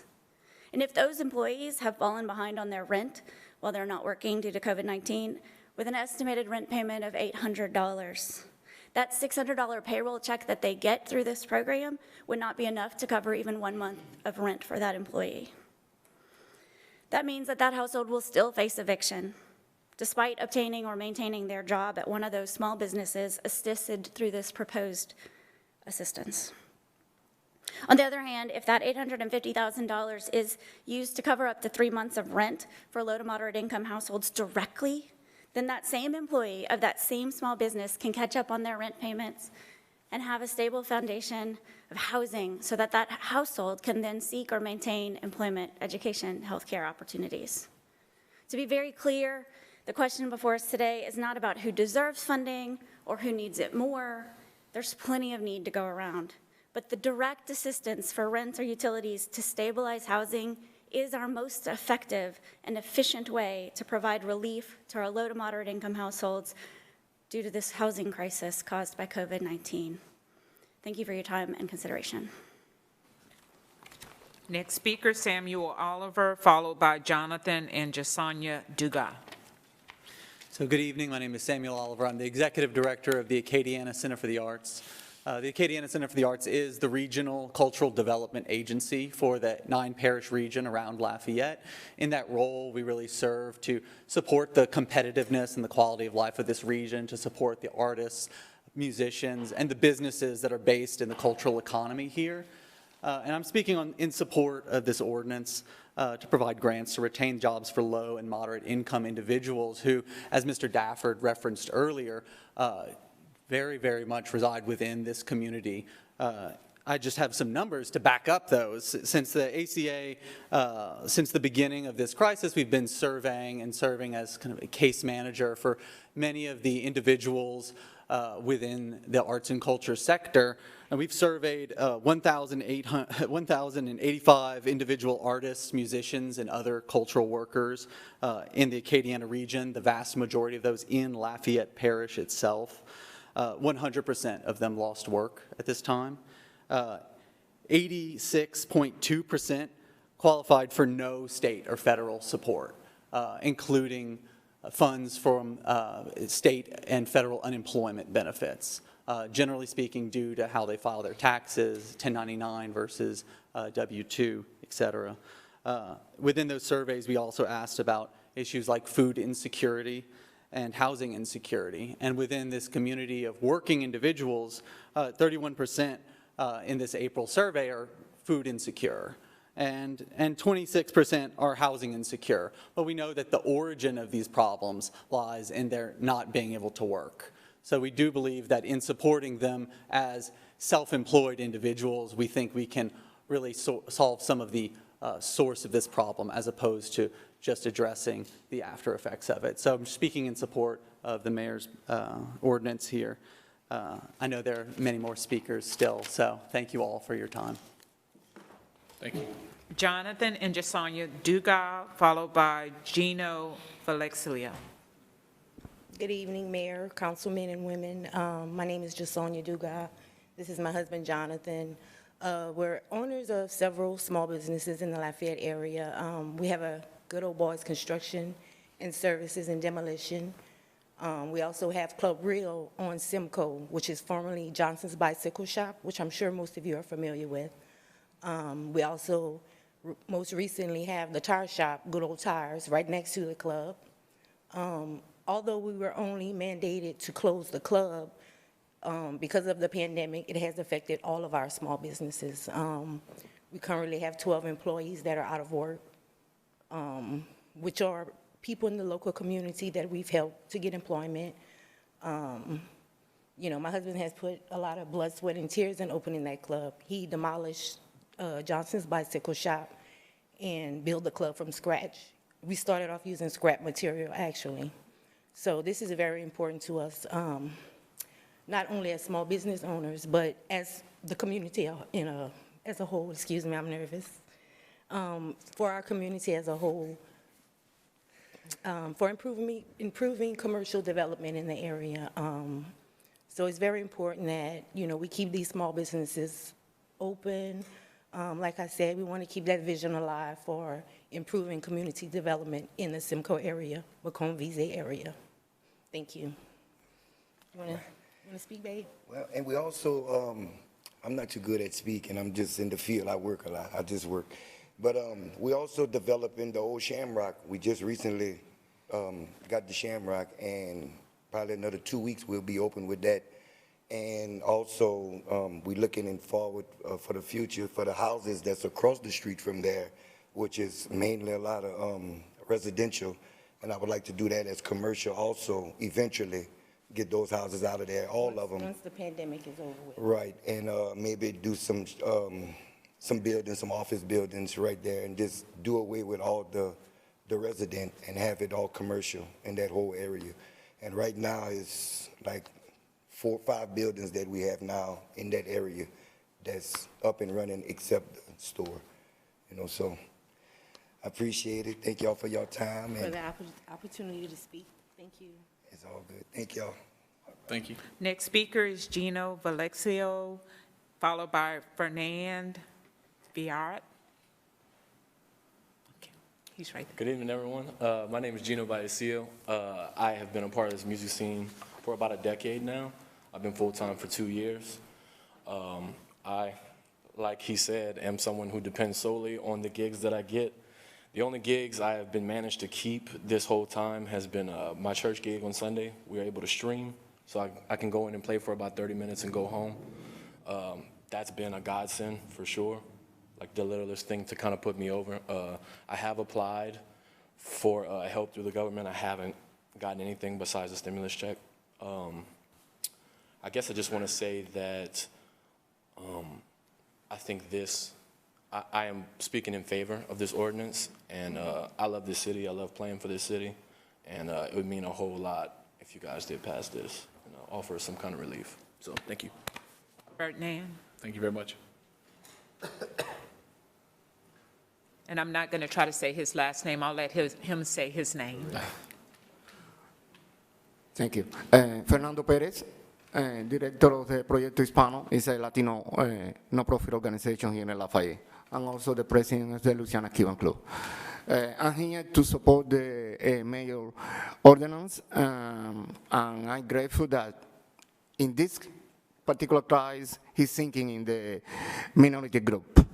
Nobody from 10 years living in this city, no others mayors or ordinance was thinking really in the people in need in this city that is in majorities and in minorities group.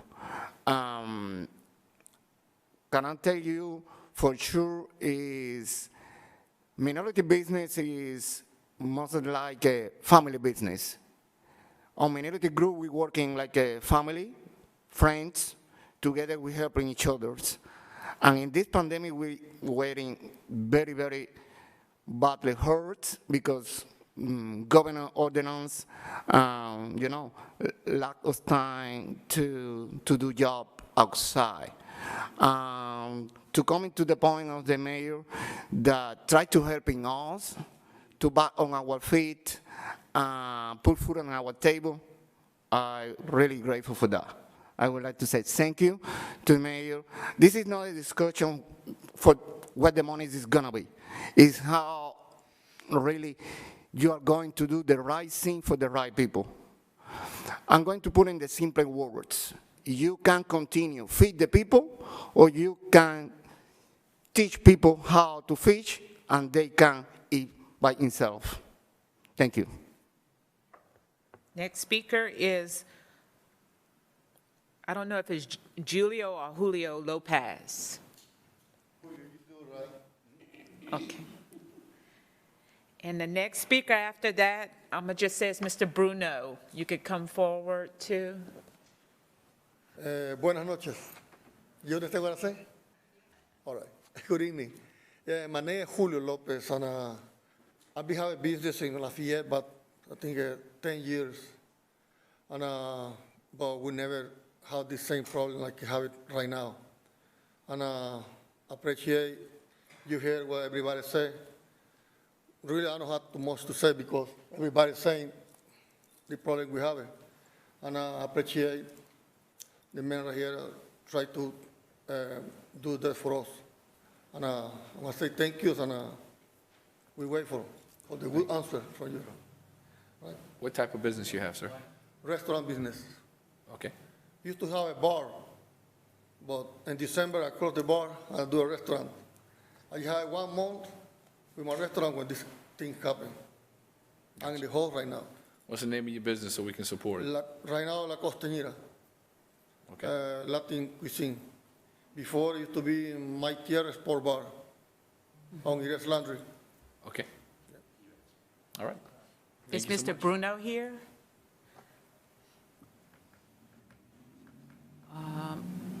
Okay, next speaker. Okay, it's the Coles now.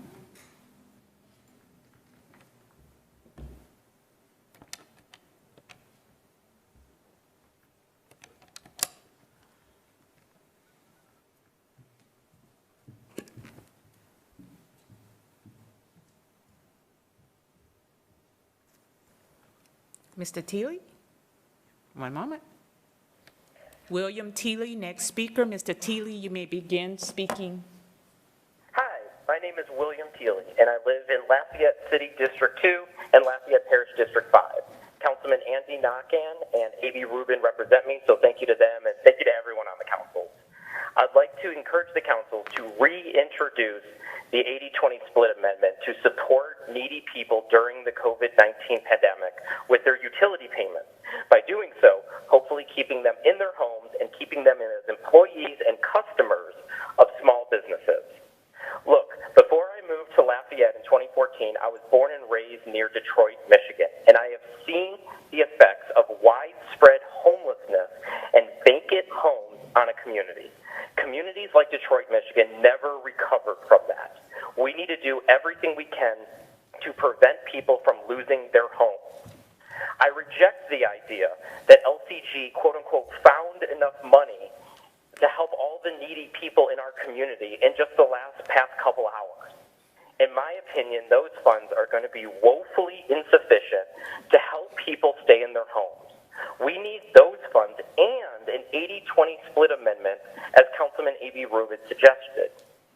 Now, the $200,000 of recently found money, I feel is a distraction. It's money that was already in the Community Development Fund anyway. That money could have already been used to help needy people with their insurance or with their utility payments.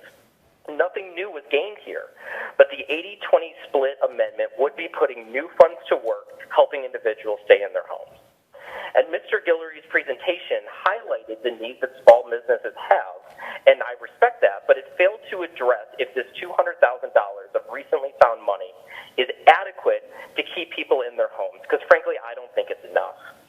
Can a homeless person get a job at one of these small businesses when they don't even have a home to go to?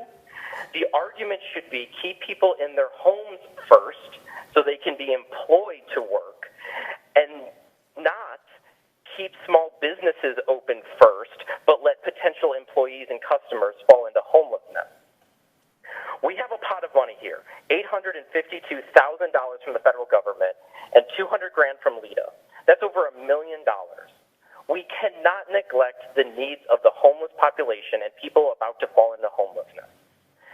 To pretend that this crisis has only impacted small businesses and no other entities, such as nonprofits and charities who are trying to care for these homeless people, is not realistic. Nonprofits and charities, people aren't funding, people aren't donating to nonprofits and charities, so they're going to struggle to fulfill their mission statements. Look, worst case scenario, worst thing that could possibly happen, that a small business goes out of business, that's terrible, it's a shame, it's more people on unemployment, and those numbers have been skyrocketing. But it's not a tragedy on the scale of starving children or families sleeping on the street. Like, these aren't comparable. And don't take my word for it. The Gospel of Matthew says, truly I tell you, whatever you did for the least of my brothers and sisters, you do for me. But you don't have to be a Christian to see the ethical shortcomings of handing out $1 million of business subsidies, but not giving one penny to people who are about to be homeless. Look, if I don't have your vote in favor of any sort of amendment to do this, I would say this. Tonight when you go home after the meeting and you go to your home and dinner's on the table, I really want you to think hard about the people in Lafayette who are about to lose their home. And as you think of these people, I want you to ask yourself, as casting your vote tonight, to not even give them a single penny of assistance to help keep them in their homes, if that was the right decision to do tonight. Thank you for your time, and thank you for letting me speak. Thank you.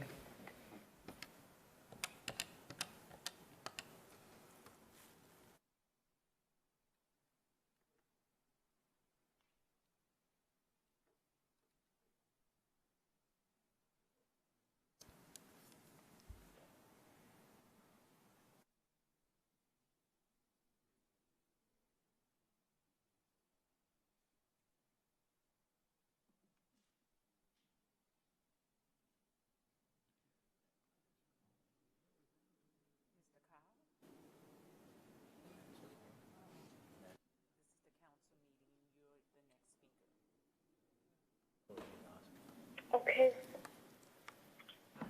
Next speaker is Ms. Ganga Dakau. You may begin speaking. As we all know, the situation has been almost 2 months that we have been kind of economically, financially suffering. not only that, but even, some of our close people have been suffered by this COVID situation. So, in this time, in such time as this, I think, we cannot do much, but I think we should expect from authorities that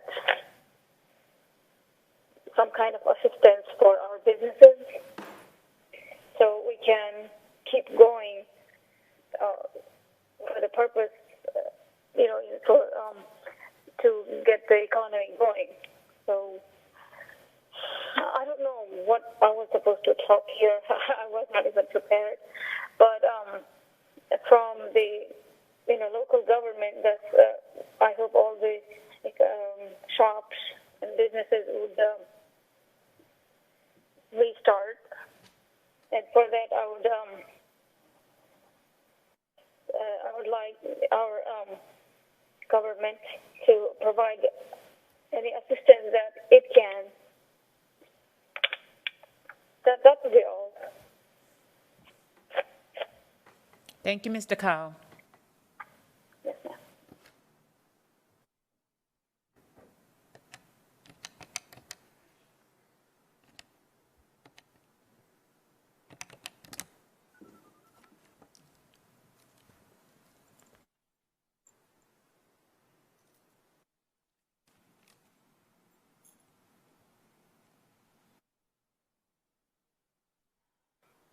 Mr. Thornton, you're the next speaker.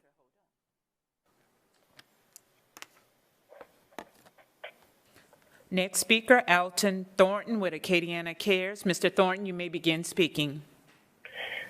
Hello, my name is Alton Thornton. I'm with Acadiana Cares.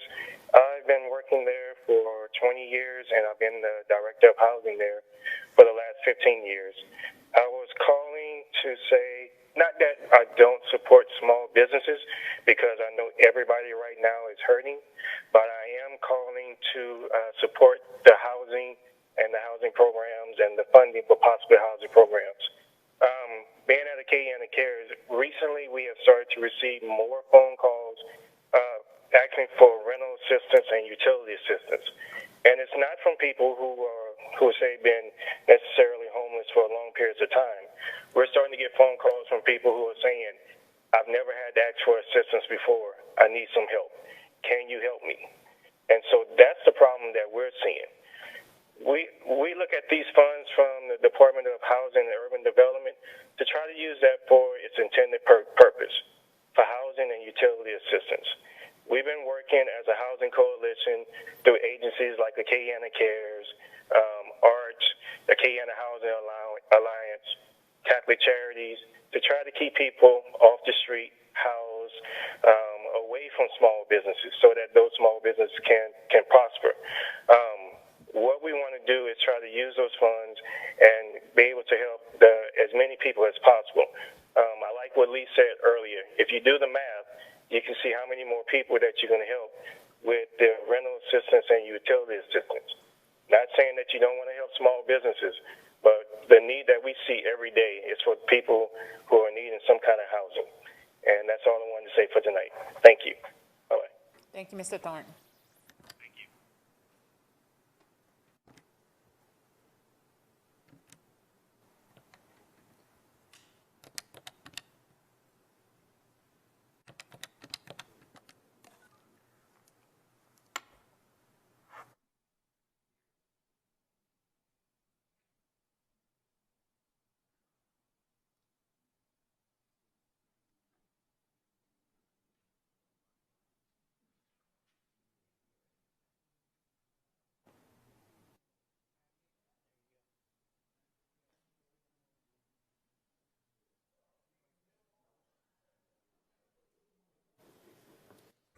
Okay, Mr. Gabriel, you may begin your comments. The council members will be able to hear your comments. Good evening. I was commenting on the proposal before I realized that there was an amendment. I was just notified that there was an amendment that seeks to direct or allocate 20% of the allocated funds to HUD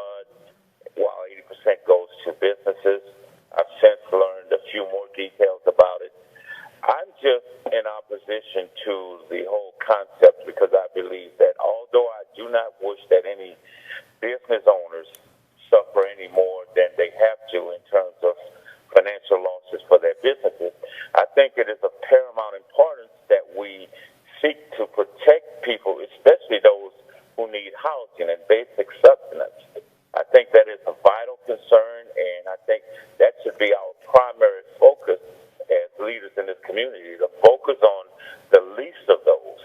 This seems to be a reverse Robin Hood type situation where we're going to take money that, if my understanding is correct, was allocated for people who need housing and sustenance, and we're going to allocate that towards businesses.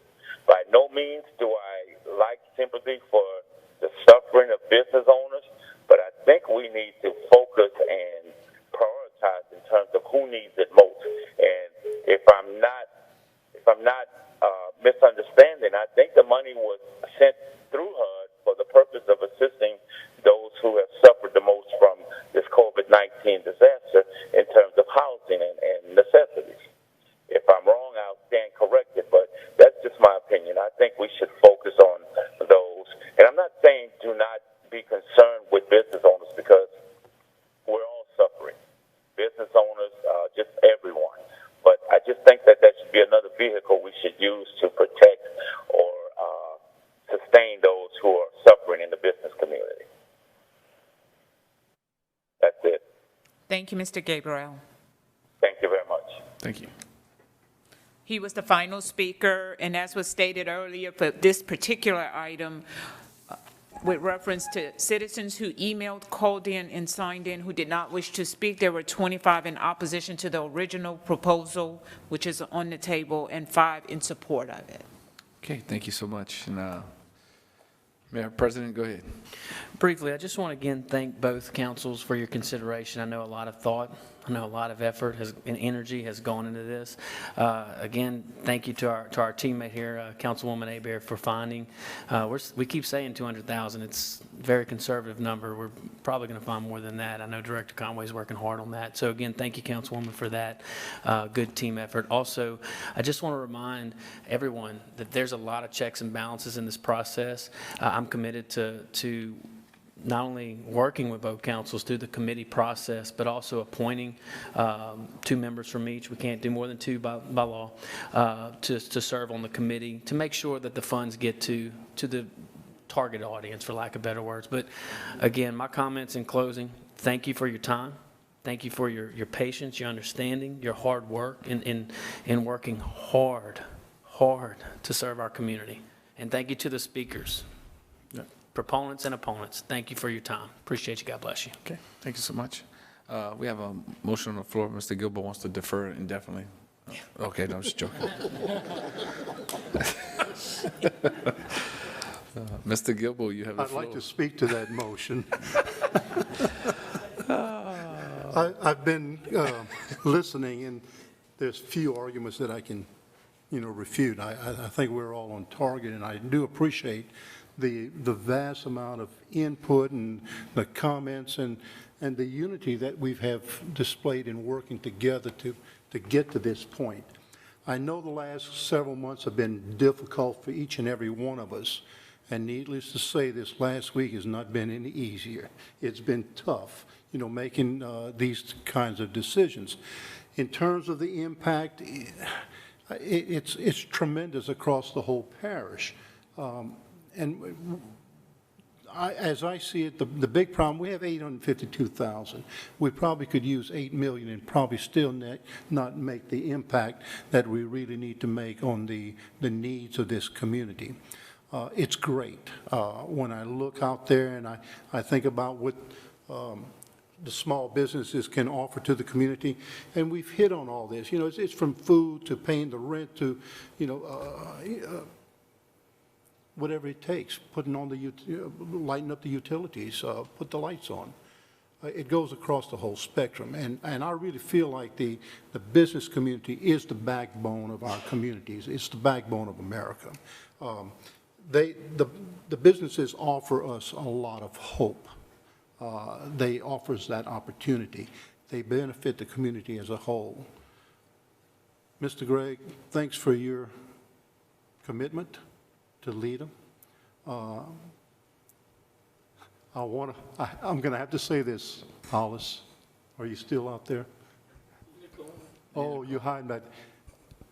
We spent many, many days over at the Robidoux Center, and I witnessed a lot of people in need at all spectrums. It wasn't just one area.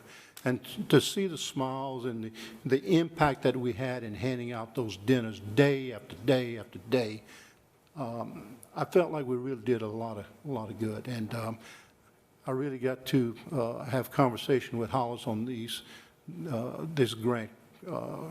Just about every day we were talking about it, and I appreciated the input.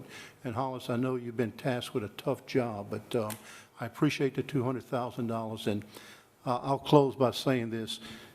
He's the stick jumper, if you know what I'm talking about. The Olympian that went over that stick, and that's what I have nicknamed him. And he has done a good job, not only out there, but with our community. So with all that said, I'll close and say I do support the small business. And thanks to all of you, Mr. Mayor, and the whole group. All right, thank you so much. Mr. Lazar. First of all, no one can deny that the need is great, and the resources we have available are nowhere close to coming to meet the needs. When we started out with the mayor's proposal. We started out with $852,935, and he wanted the entire amount allocated to small businesses. You and I had a discussion last Friday, and I told you where I was with all this and what have you. So, but in any event, so since then we found out that LEADER's going to add another $200,000 to the pot. Thank you for that, Greg. So that being said, I think that we can at least make a better effort to addressing the needs of the poor, the underprivileged, those people that through no fault of their own have suddenly fallen on hard times. So that being said, I would like to, at this time, Mr. Chair, if it's in order, make a substitute motion that we allocate 25% of the initial amount to address some of the issues that have been brought forward by the various parties that have spoken. Primarily, that money go toward rental assistance and other associated needs. Okay. That's your amendment? That's my motion, yes. You got a motion on the floor to amend the current ordinance to add or include 25%? To allocate 25% of the original amount to the... to housing assistance and related needs. Okay. We have a motion. Is there a second? Do I got to get a motion from the pair? He made the motion from the city council, so we need a city council second first. Do we have a second from the city council? I'm going to go ahead and say for the record. Second.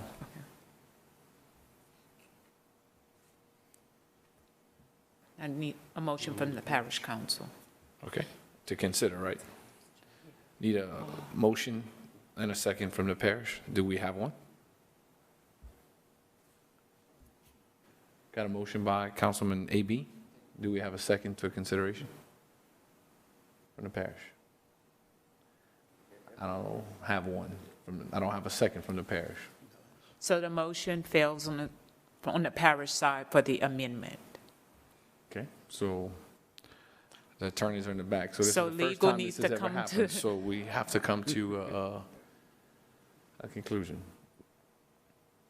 Cedric, could you get, yeah, thank you.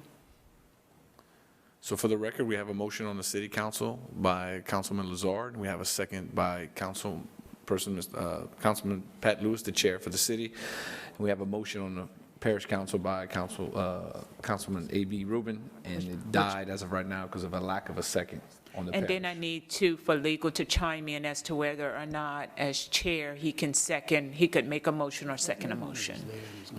Oh, that's true. State your name for the official. Sure. Paul Escott, Assistant City Parish Attorney. Okay. The last question really is a moot question because the answer to the first question is the failure of both councils to have an appropriate motion and second kills the motion completely. Okay. Because So there's no motion on the floor. Because it's a joint ordinance. It requires both. All right. Now, because Pat is the chairman for the city, he was the one to second it. Is he allowed to second it as he's sitting in a joint meeting I'd as have to chair? go back and check the rules on that specific answer, but it's a moot point because the motion failed anyway. But I can go back in the room and check your rules. That's, okay. All right. But it makes no difference, I guess, is Right, the answer. is what you're saying. Yeah, Okay. yeah. All right, so it fails because there's a lack of a motion, a second on the parish side. Correct. Okay. All right. Okay. All right. Okay. Not seeing any more discussion, and we did all the calls and everything. Yes, sir. Okay. Please call the vote on the parish side. Tabor? Yes. Kaynaka? Yes. Carlson? Yes. Gilbo? Yes. Rubin? No. Lewis? On the city? On the city. You're right, you call it on the city side, right? Okay. Correct. Yes. Aynake? Yes. Abear? Yes. Cook? Yes. Lazard? No. Motion to adopt is approved by both councils. Okay, please read the next item. Are you, Joint Ordinance 54, 2020. A joint ordinance of the Lafayette City Council and the Lafayette Parish Council recognizing and ratifying the declaration and certification of a public emergency as stated in Emergency Ordinance Number Joint Ordinance 53, 2020, recognizing and ratifying the emergency appropriations authorized by Emergency Ordinance Number Joint Ordinance 53, 2020, amending the fiscal year 1920 operating budget of the Lafayette City Parish Consolidated Government by increasing revenues in the amount of $852,935 in CDBG CV grant funds received from the United States Department of Housing and Urban Development and appropriating funds within the Community Development Department, recognizing, ratifying, and continuing the authority granted to the Lafayette Mayor President by Emergency Ordinance Number Joint Ordinance 53, 2020, to enter into any and all contracts necessary, incidental, convenient, or desirable to provide for the rapid disbursement of said CDBG CV grant funds to address the public emergency declared by Emergency Ordinance Number Joint Ordinance 53, 2020, in accordance with the terms of said grant, including but not limited to an intergovernmental agreement between Lafayette City Parish Consolidated Government and the Lafayette Economic Development Authority for the qualification of business applicants for distribution of CDBG CV grant funds for the purpose of creating and/or retaining jobs for low and moderate income individuals, and ratifying all contracts or obligations of the Lafayette City Parish Consolidated Government entered into pursuant to the authority granted to the Lafayette Mayor President by Emergency Ordinance Number Joint Ordinance 53, 2020. okay, need a motion and a second from the parish council. Motion by Councilman Tabor, second by Councilman Carlson. Need a motion and second from the city council. Motion by Ms. Hebert, second by Mr. Lazar. Okay. An amendment is proposed to make changes to this ordinance identical to the approved amendment to emergency ordinance number JO-053-2020. Yeah, that's no longer relevant, given that the other amendment did not pass. Okay, is there any council discussion on this? Seeing none, is there any more speakers or blue cards or? Yes, sir, we do have, some have already passed their time. We do have some speakers who's still on the list. Melinda Taylor. Do you still want to speak? She passes. Troy Wayman, pass.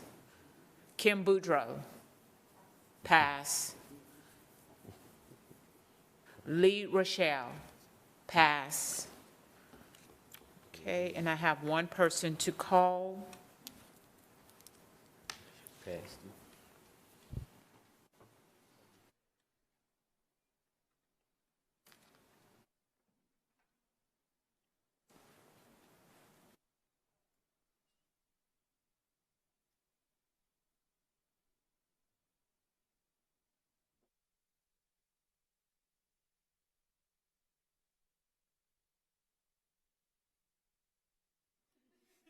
All right. Okay, please call the vote. Yeah. Hayden, Yes. Carlson, Yes. Gilbo, Yes. Rubin, Yes. Tabor, Yes. Hayden, Yes. Abear, Yes. Cook, Yes. Lazard, Yes. Lewis. Yes. Motion to introduce is approved by both councils. Okay. I adjourn the joint meeting and the parish council meeting. Say it again. Council. Council, City Council. All right, ladies and gentlemen, if you're still watching, stay tuned because the Lafayette City Council has their meeting. So I want to thank the City Council for hanging around tonight. Appreciate you. And y'all have a good one. I'll go watch you at home. Thank you.